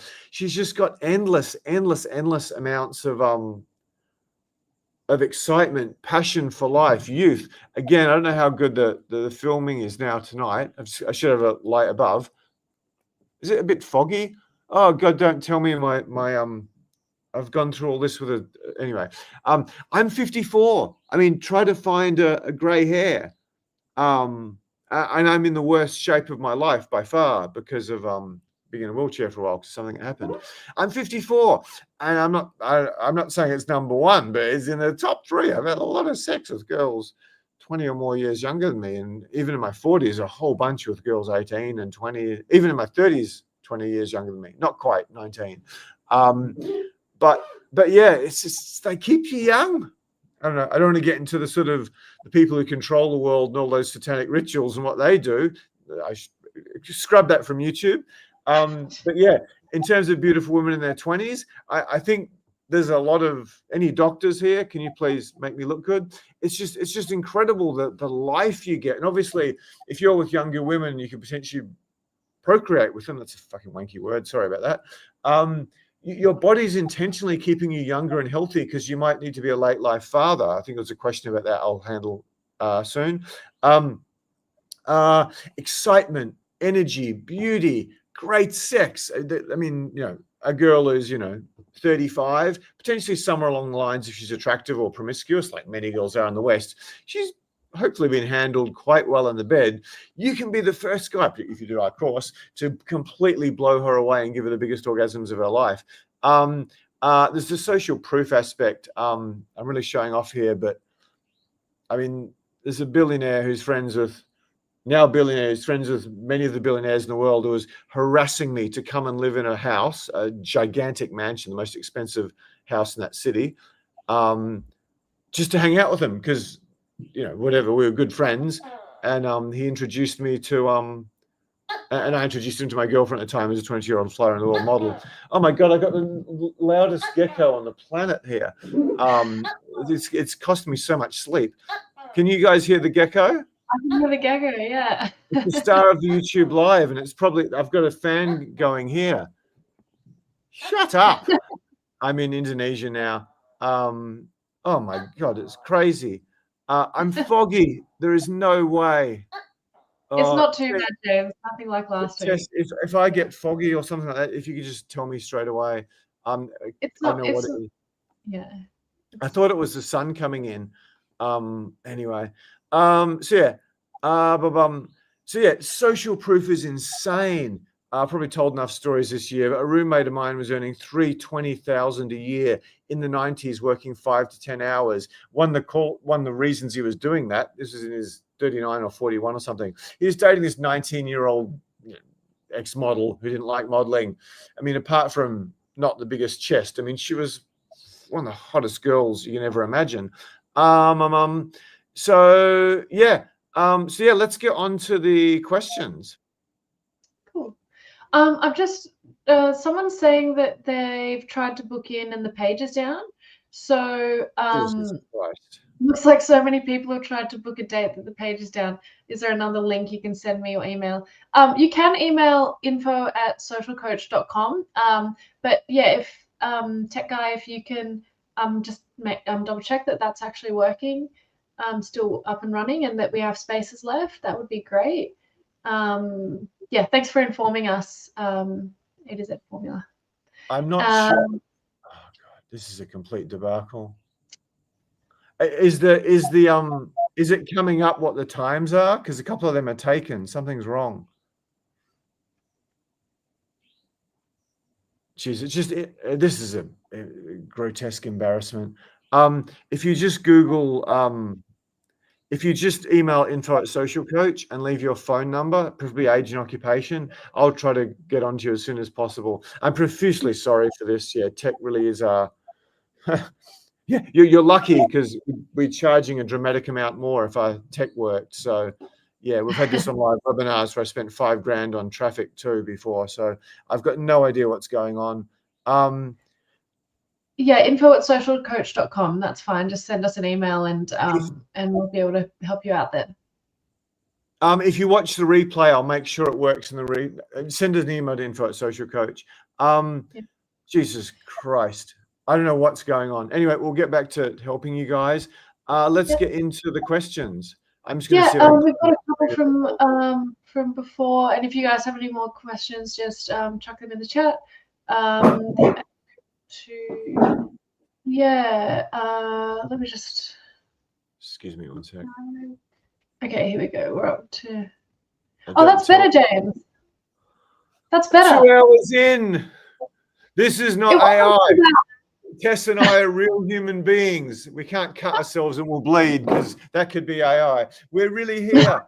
AI wouldn't think of coming up with that and making me so completely incompetent at most things other than helping guys meet their dream girlfriend. It's better. No, it wasn't too bad. It was better than last week, James. So anyway, just in case it didn't work, I think that's the best way to do it.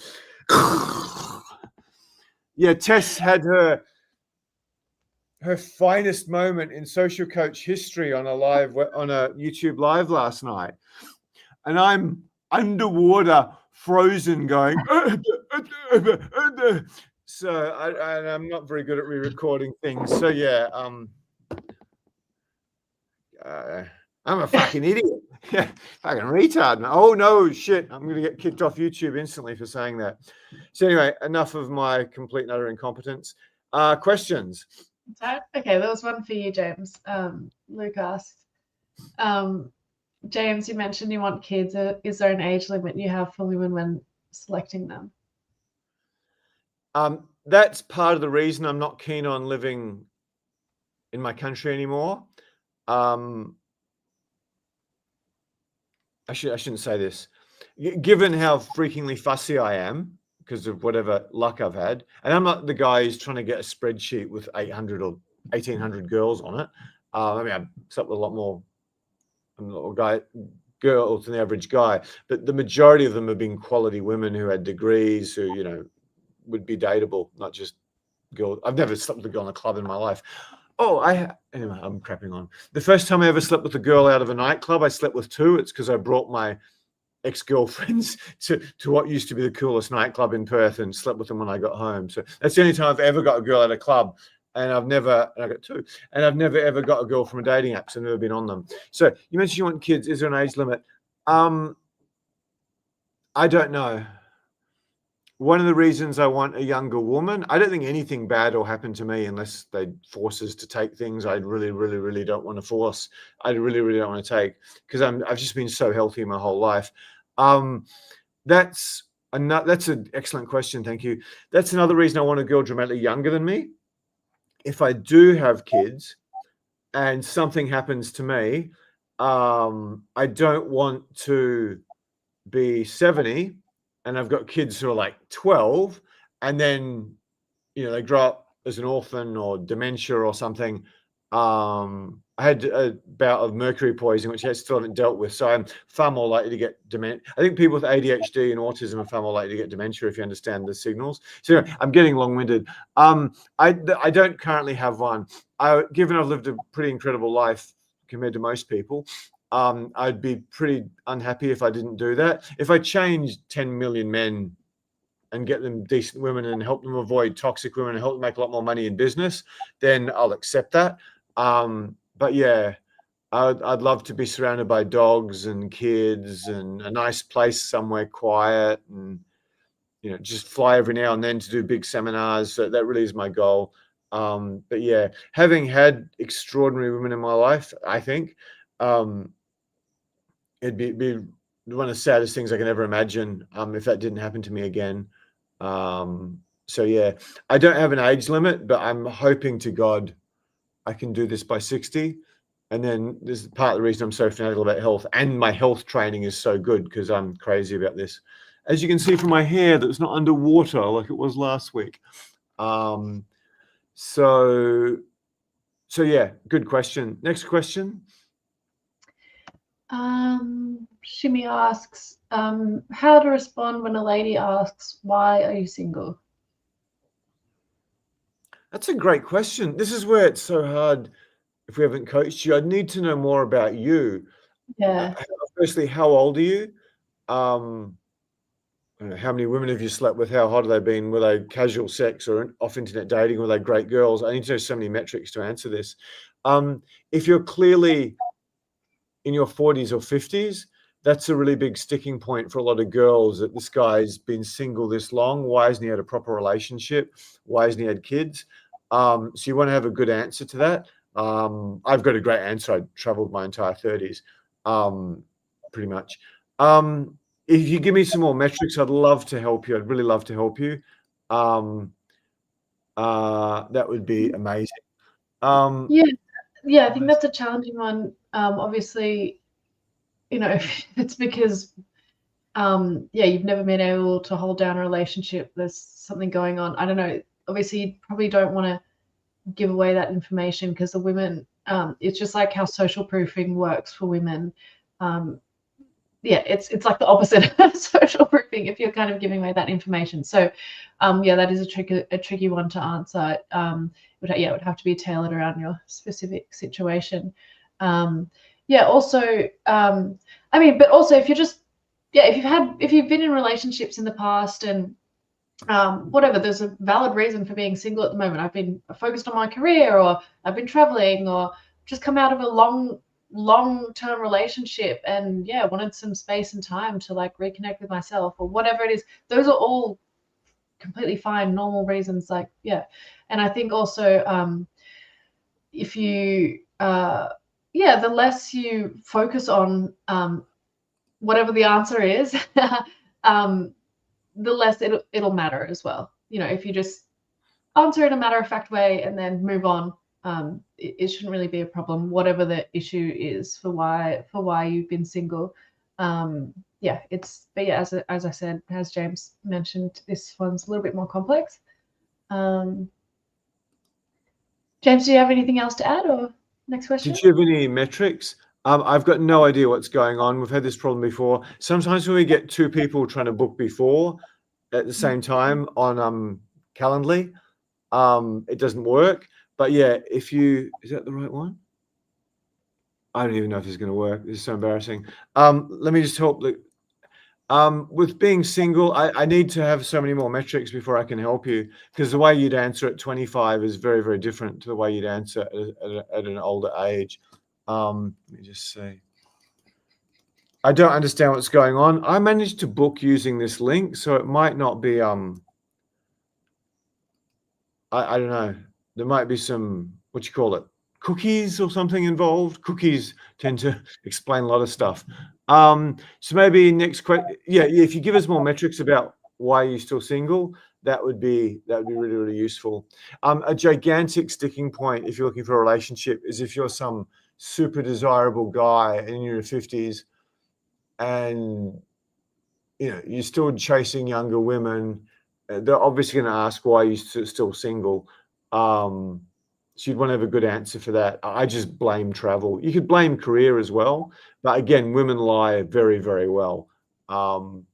Women see lies very, very well, and lie very, very well is a correct Freudian slip. So yeah, more questions? Yeah, Luke actually responded to that one as well, saying that he's found there are lots of women there are a few women that I would consider long-term relationship material, plenty around for casual fun only. So yeah, that's a valid reason as well. You just haven't found the right person. Yeah, completely valid answer there. Cool. We need to know how old he is for that, because if he's Yeah. 35 or 38, that might be acceptable. If he's like getting into his 40s, and he hasn't got some great excuse about why it's taken so long, that could be a major sticking point. You think a lot of my father clients think, oh, the girl doesn't want a guy who's had kids with women already. But I think many women actually prefer it because he's got the maturity. And I think a lot of women who are about to commit to a relationship, particularly if they're late 20s or even especially early 30s, they don't want the player. They don't want a guy who's sort of, oh, she's amazing. She's the best girl I've ever had. And then, oh, but she looks pretty good too, and break their heart. And the thing about dating women really over 27, 28, especially 30s, if you sort of date them and you take up a year or two of their life, let alone more, and you're too scared to dump them, or you don't want to dump them because the sex is good, or you're lonely and you want someone, you're too busy to get one, you could, so this deserves the F word, you could fuck up her chances of having kids, which is really very cruel. I mean, getting a girl's phone number and not calling her is cruel. But if you're literally just too scared of dumping her or too selfish to break up with a girl when she probably wants kids and you're like, I'm not having kids, or I'm not having kids. Worse, not just not having kids, I'm not having kids with you, but you're miss right now till I find that girl. Yeah, I mean, that's going to be some pretty bad karma. Not that everyone cares about that, but yeah. Yeah, it's an issue. So what was the question again? Did someone else have a question? No, I was just sorry, Luke commented on this question from Shimi saying that talking about not few women that would be considered long-term relationship material. So yeah, I think you were just commenting on that. Well, next question. Yep, go for it. Cool. This one's for me. Tess, what insight about men have you gained about men since coaching that really surprised you? I saw this question come up before. I had a little think about it. Great question. It's a great question, but I'm finding it difficult to answer, to be completely honest. I haven't really been that surprised by anything. I think you guys are pretty simple. Sorry, I feel bad saying that. But also, I've got 3 brothers. I also have a lot of male friends, and I feel like I communicate really openly with men. I also work one-on-one with a lot of guys. We talk about some personal stuff. So I've been doing this for a while, so it's hard to think about something I've been surprised by. I just, I'm not really that surprised. Sorry if that's not the answer you wanted, Nolan. It's not the answer I wanted either, but anyway, it's the truth. Sorry, James. Yeah, I think I just want the truth. Yeah, that's a really good point. Most of my female coaches would say something along the lines of, I can't believe how nervous men are. I can't believe how some hot guy can really, really be nervous on a date. Another common answer is, I can't believe how scared guys are at approaching me or asking me out, which just seems insane to so many girls. Or I can't believe how nervous a guy gets on a date. So a lot of female coaches would have given a different answer to Tess. Yeah. No, we want her telling the truth, not No, I completely agree with those things. I suppose it's just that it doesn't really surprise me anymore because I've been doing this for however long. It's I'm just used to it now, so that's why it's hard to remember back to what surprises me. But yeah, those things are absolutely valid. Is there another question? If you have a bit of a think, that would be very interesting for the guys. Yeah. Yeah, I mean, also like the reading signals stuff that we talked about before. I feel like some of this stuff is so obvious. It surprises me that you guys don't pick up on it at all. Yeah, I do find that surprising. And I was interestingly speaking to a couple of girlfriends last weekend. Who were just expressing their frustration around when they are sending obvious signals, and it's apparently not obvious. So yeah, that's a big one. Aussie guys, some girl in a not that crowded bar or party walks past and rubs her boobs against them. And I go, oh, does she like me? Or, maybe she's just tripped, or I don't know. It's extraordinary how bad the white Asian human mammal is, especially when you consider seals and many apes, monkeys, those cattle with the big antlers. They will fight to the death for a chance to mate, and we're too scared. Some girl says, no, I'm busy, I'm having a girls' night out, or you're too old. It's ridiculous how brainwashed and smashed down we are.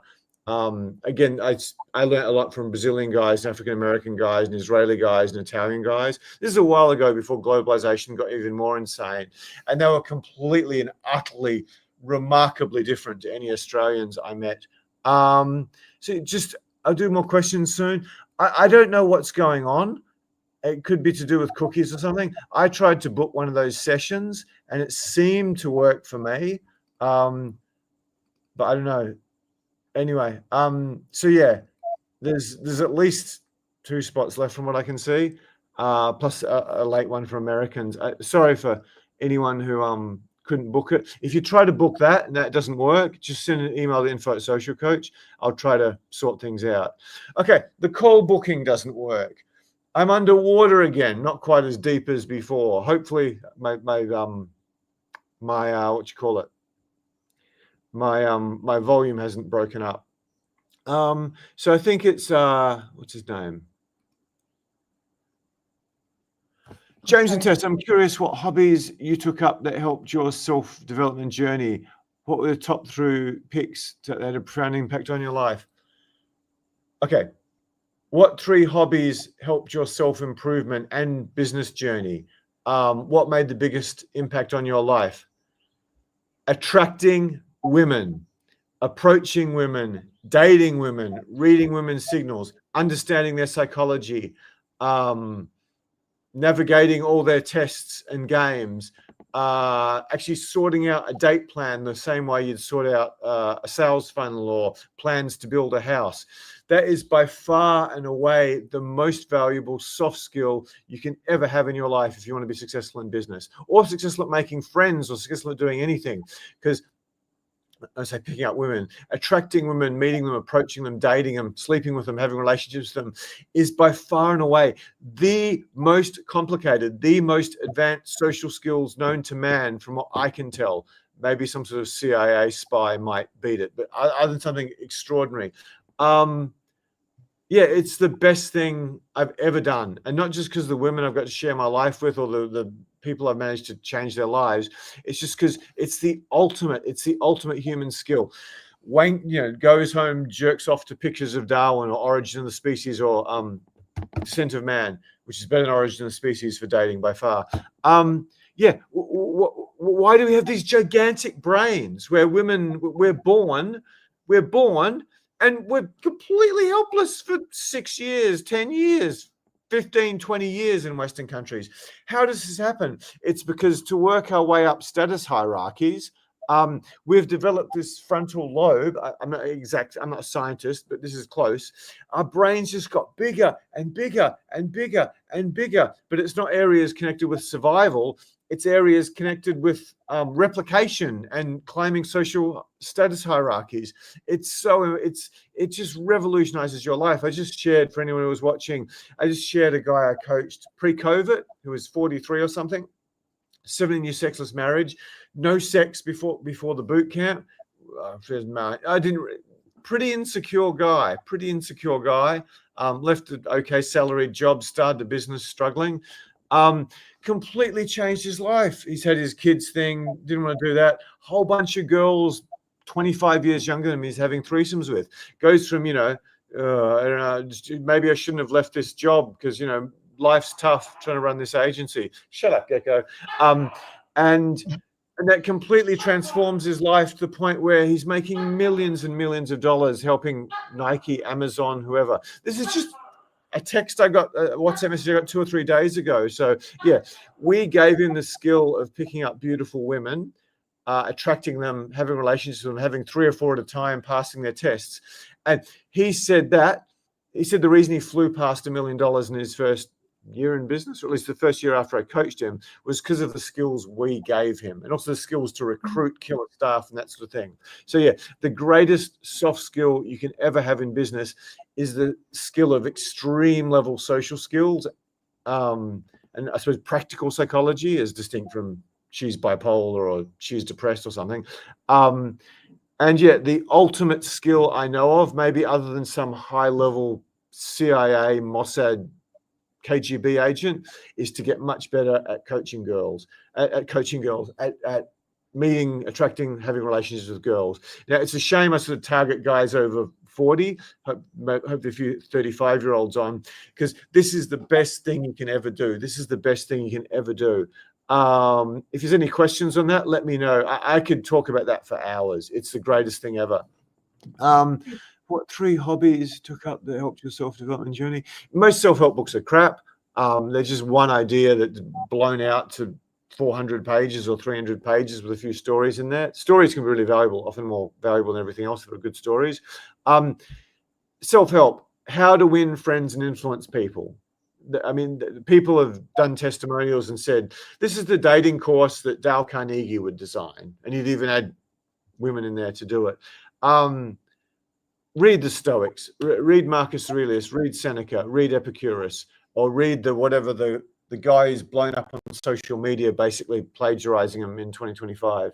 I mean, get good at meeting, attracting girls is the biggest of all. Let me think. Hobbies.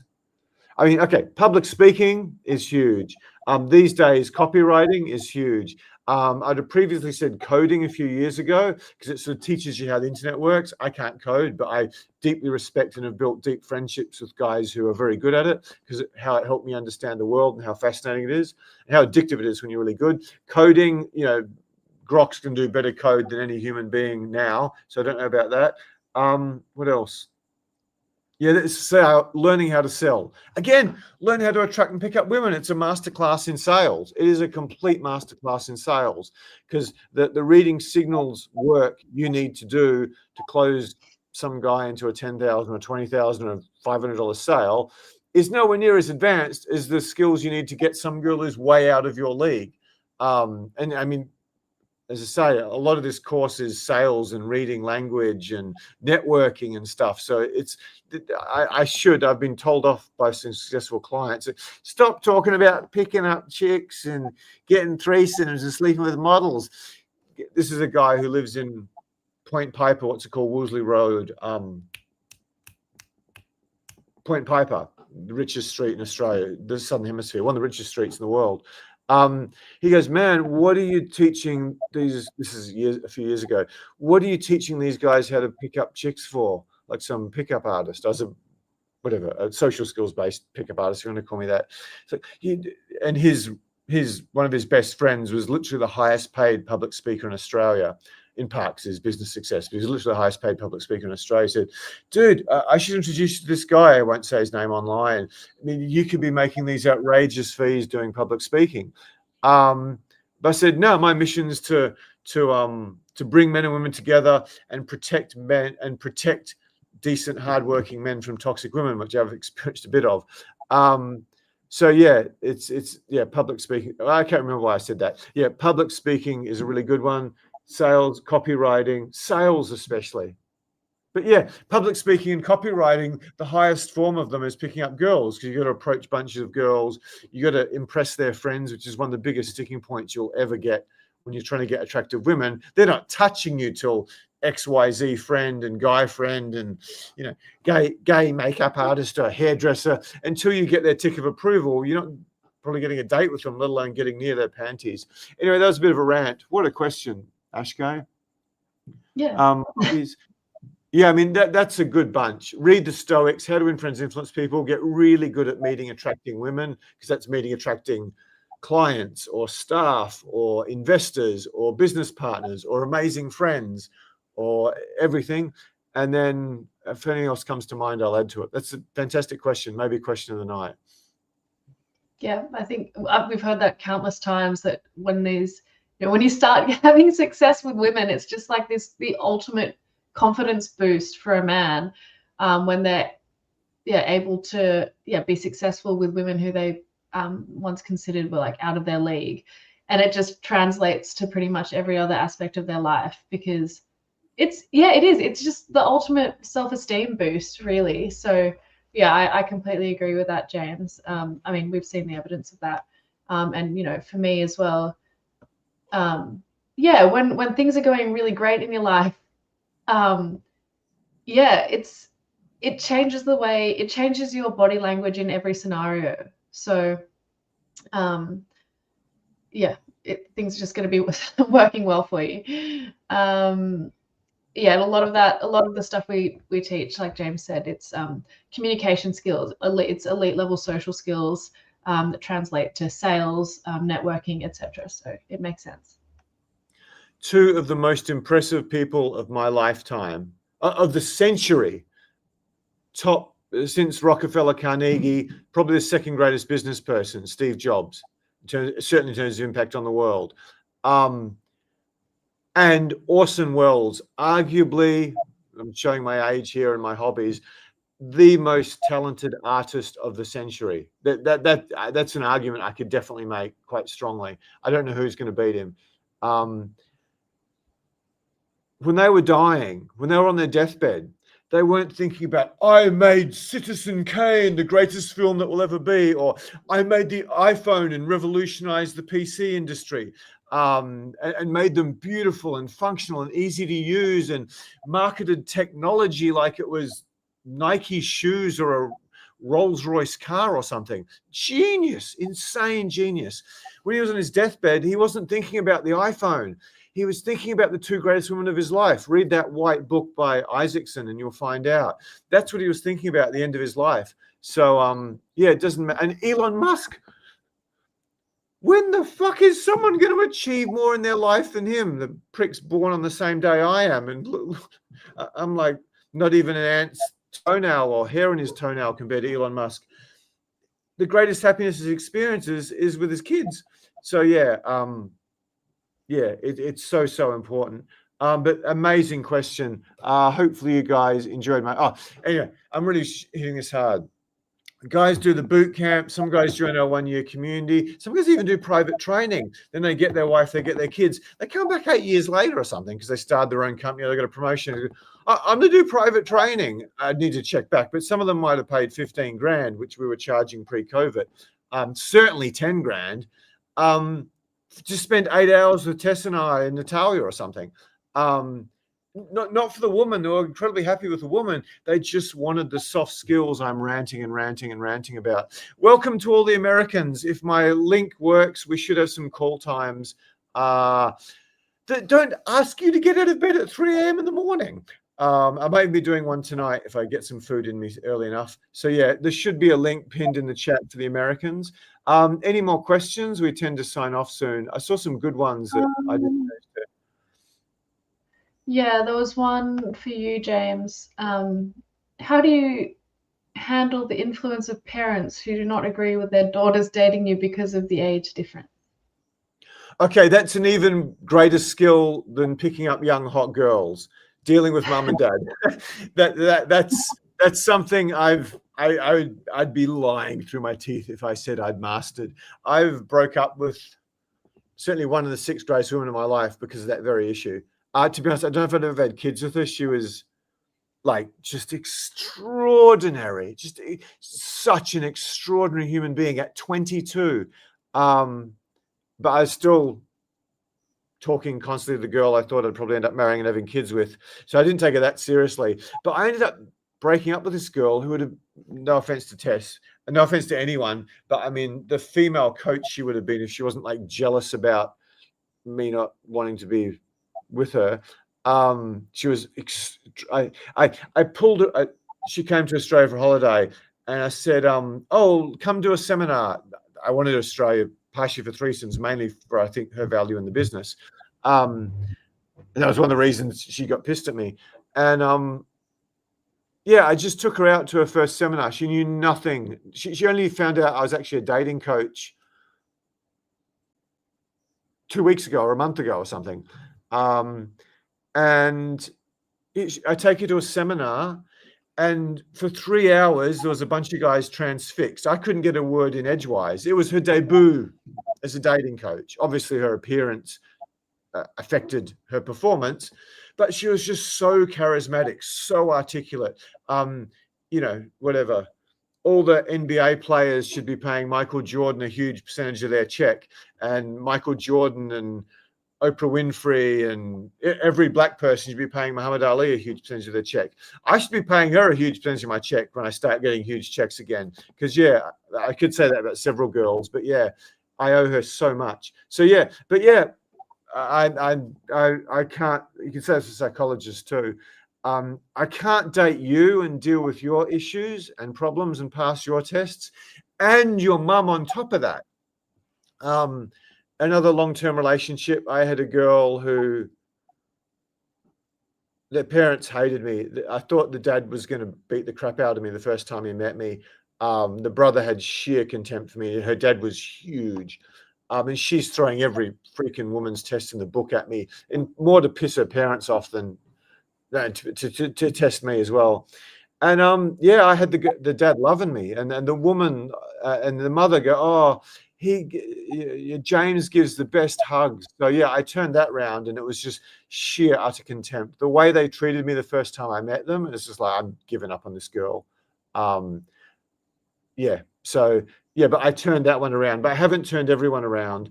And that girl was involved in my business, so I had a lot greater. So how do you handle the influence of parents who don't agree with your daughter's dating you because of your age difference? If there's enough in it for me, like she's helping with my mission to bring men and women together, make them happy, and protect decent men from toxic women. If she's helping with my mission, I'll deploy my social skills a lot more passionately than if it's just some great girl I'm dating, even when I could potentially have kids with. Because it's going to be a hard sell, but I've definitely got the social skills to do it. But I'm not saying I've done it every time. Great questions, guys. Great questions. Do we have any more absolute ripper questions, or humdingers? I think is the baseball expression for the Americans.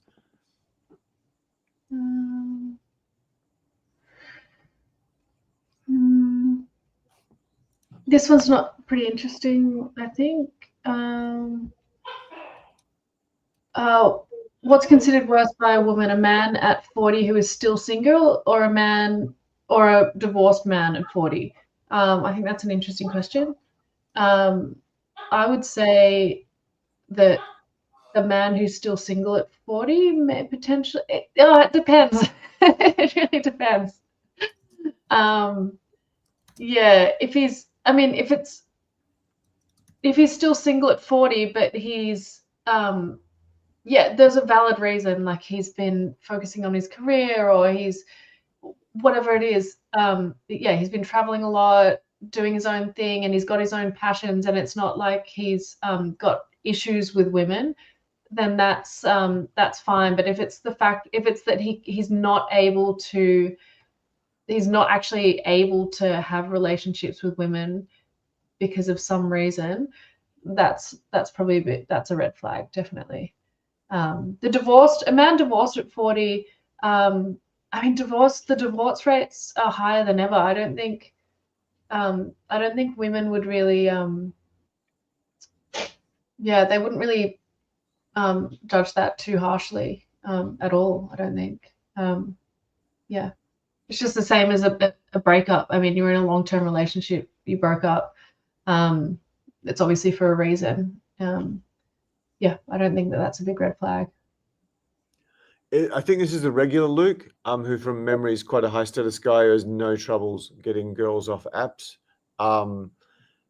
I'd need to know you. I'd need to ask you a stack of questions, whatever.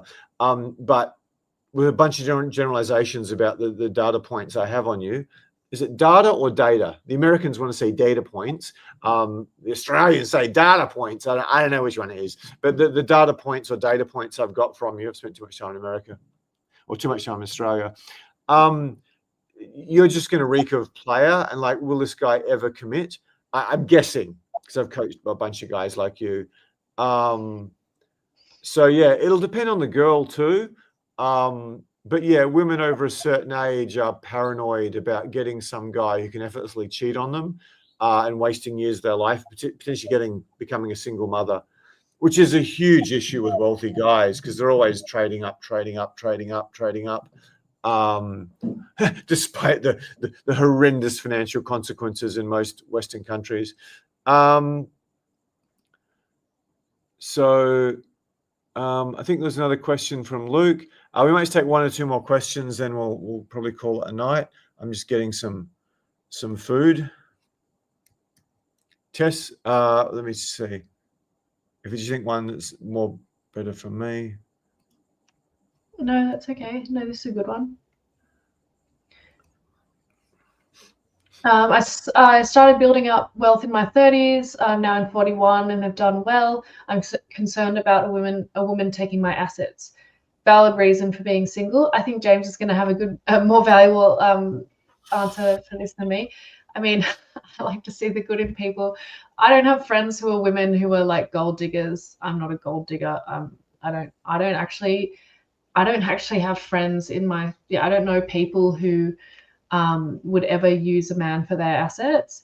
But I've heard a lot of stories of the women who are out there doing that sort of stuff. So there probably is a bit of a valid reason for being concerned about that. Potentially, yeah. I mean, Luke, I guess you might be looking in the wrong place for the kinds of women. I mean, you've mentioned a few times that there are plenty of women who seem to be short-term material, no long-term material. So I feel like you're probably just not connecting with the right kind of women, which is unfortunate. I think there are a lot of good women out there. So yeah. James, what do you think? You might need to set yourself a few challenges, because if you're just banging girls off apps, no problem at all, and that's sort of keeping you happy and your balls empty enough, yeah, go after something you really, really want. You got to find that.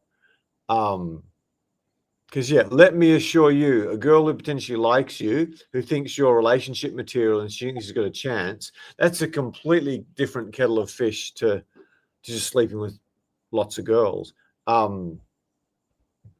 I mean, when I was particularly at bars and boot camps, and I was leading groups of guys, many of them very desirable, way hotter and younger and better than me, and I was leading them. They could clearly see I was the leader and whatever, because I was so promiscuous and coaching so much. I was, whatever, ridiculously good at what I do compared to any sort of median or mean.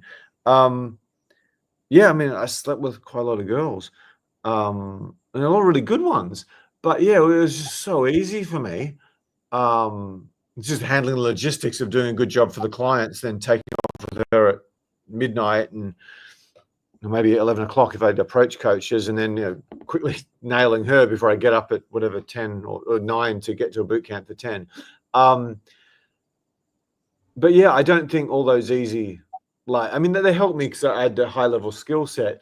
But yeah, I mean, I wasted quite a lot of time with girls. It's like, I don't know. I was probably less enthusiastic to maybe approach a girl or go search out and meet girls where I was really, really going to be happy with them, because I had this thing that kept me satisfied with it. Some of them I dated for a week or a month or two. A lot of them were pretty decent girls.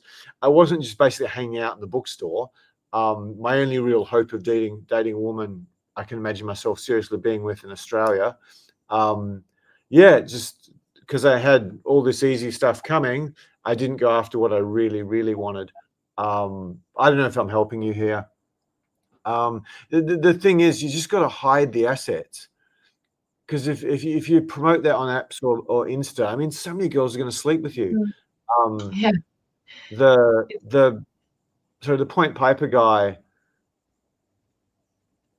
Well, I've had a few Point Piper guys, most expensive street in Australia.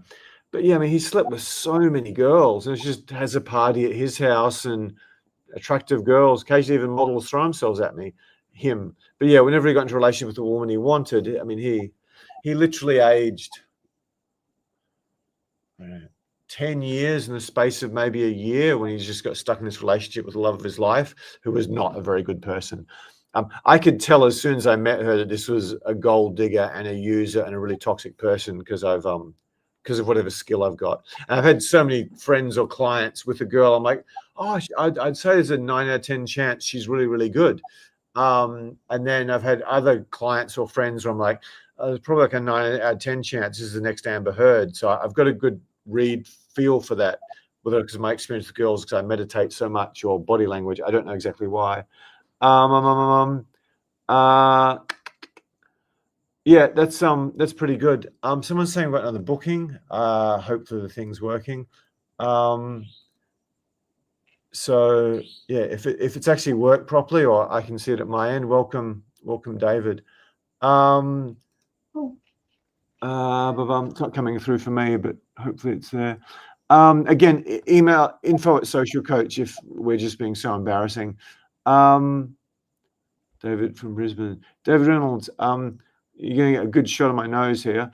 Belief in yourself is one of the most important, powerful tools that can make you successful with women. Not being scared about being rejected is one thing that makes you not scared of rejection. David Reynolds, excellent. Oh, shit. Belief in yourself is one of the most important things and powerful tools that can make you successful with women. Not being scared about being rejected is one thing that makes you not scared of rejection. Apart from pit bull terriers, I'm not really scared of dogs, because I just like, hey, buddy, how you doing, man? I just put the Steve Irwin energy on. They go, oh, he's not threatening. He's not scared. So the dog's like, okay, this guy's cool. So he's not a threat to me. He's not nervous. So the dog's really nice to me. Even dogs that scare the shit out of me, even bite other people. I can tell you so many stories about this. Where I am now in Indonesia, it's pretty remote. It's really remote. And yeah, wasps, like, I was going to say bigger than the penis from certain countries, but that would get me in a lot of trouble on YouTube. Probably as big as many white penises. They come into my room quite regularly. They're on my balcony all the time, but I'm just like, oh, it's a wasp. But you're programmed by hitting with the old Peebo or more teens. So you think, wasp, thing's going to kill me. I got to fucking douse it in some bloody chemicals with huge margins that they spend a whole bunch of money on TV. It's not going to touch you. Well, why would a wasp ever bother you? It's going to die or really hurt itself. Just ignore the thing. Or just, yeah, it's just, and anyway, I've impressed a lot of chicks with this, mate. I'm a master at killing cockroaches. I hate killing any animals. I've done a whole bunch of meditation courses where you're not allowed to kill. But yeah, if there's a cockroach in the kitchen, I'm just like, I'll get a thong or something or a towel, and I'm just the cockroach is there. I go, you little bastard, you're near my broccoli or you're near my beef liver. And then I'll be like, okay, I don't stress out. I just project the hippie vibes at, oh, a cockroach, aren't you cute? And I just wham with the thong. And girls are like, what are you, Michael freaking Jordan of killing cockroaches? I've never seen that in my life. You're better than Peebo or Mortine. It's just, I'm not scared of them. So when you see a girl like Tess in a boot camp in a short skirt, you don't go, she's really pretty, she's going to reject me, it's probably her boyfriend. I better have 6 drinks, then I can maybe do it. Then you do it later. You're just like, oh, hey, how you doing? I'm James. What's your name? And yeah, if you do a boot camp with us, you'll spend you spend half an hour on the Friday of the boot camp going, hey, how you doing? We have to work on your energy. And I've got a whole bunch of amazing techniques I learned in acting class, or from Tony Robbins, or from a guy called Osho in India, who's one of the most famous spiritual gurus of all time. I've got a whole bunch of techniques to get the most autistic 165 programmer, can't even talk to his brother without getting nervous, to get you in your social state. So I can't remember what the comment was, but you led me to a really good rant. Thanks for that, David. Belief in yourself is one of the most important, powerful tools that can make you successful with women. 100%. Nothing TESS or I said tonight is more important than that. Congratulations, comment of the night. Not being scared about being rejected is one of the things that makes you most scared of rejection. I just told you a story about how you handle rejection. Okay, I'm going to talk to someone way hotter than you. Bye. and then watch her stalk you for the whole night and possibly sleep with you. I got rejected again by a model during this big time one in New York. She rejected me pretty harshly. So I just went about my boot camp and talked to a girl, not quite as hot as her, but pretty hot. And yeah, she just stalked me all night. Eventually, at the end of the night, when I'd done a good job for the students, I went, oh, okay, I'll talk to you now. So I just ignored her all night. Tess, can you give us some flirting signals to sign the webinar off, like a great song at the end of a movie? Yeah. Okay. Give us the hair and all that shit that I look like. Yes, Tess is amazing at this. You get it. She's doing all this shit.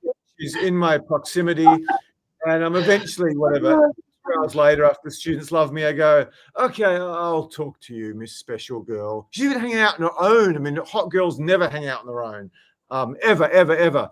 And anyway, second date, I got lucky there. But yeah, so comment of the night. I don't think we can top that, actually. It's like the end of Michael Jordan's career with the Bulls. What did you come back for? It's like, I've got the little goat's hand or whatever. That's not a homosexual offensive thing to gay people who I'd never call the F word. It's not that. It's what you do in basketball when you hit a shot. He held it just a bit longer. So that's how we're going to finish the YouTube live, right on that. Belief in yourself is one of the most important and powerful tools that can make you successful with women. Not being scared of being rejected is the one thing that makes you not scared of rejection. What's his name? David Reynolds, you've beaten the magical Tess in my 19 years of dating coach. I think we shall end the live now. And yeah, see some of you guys tomorrow. Email info@socialcoach if you missed out. And yeah, thanks for the beautiful comments. Thanks again for the wonderful Tess. She contributes so much to this. I'm so lucky to have her. Yeah, not as lucky as you guys. But yeah, anyway, keep smiling and bye for now. Thank you, guys. See you next time.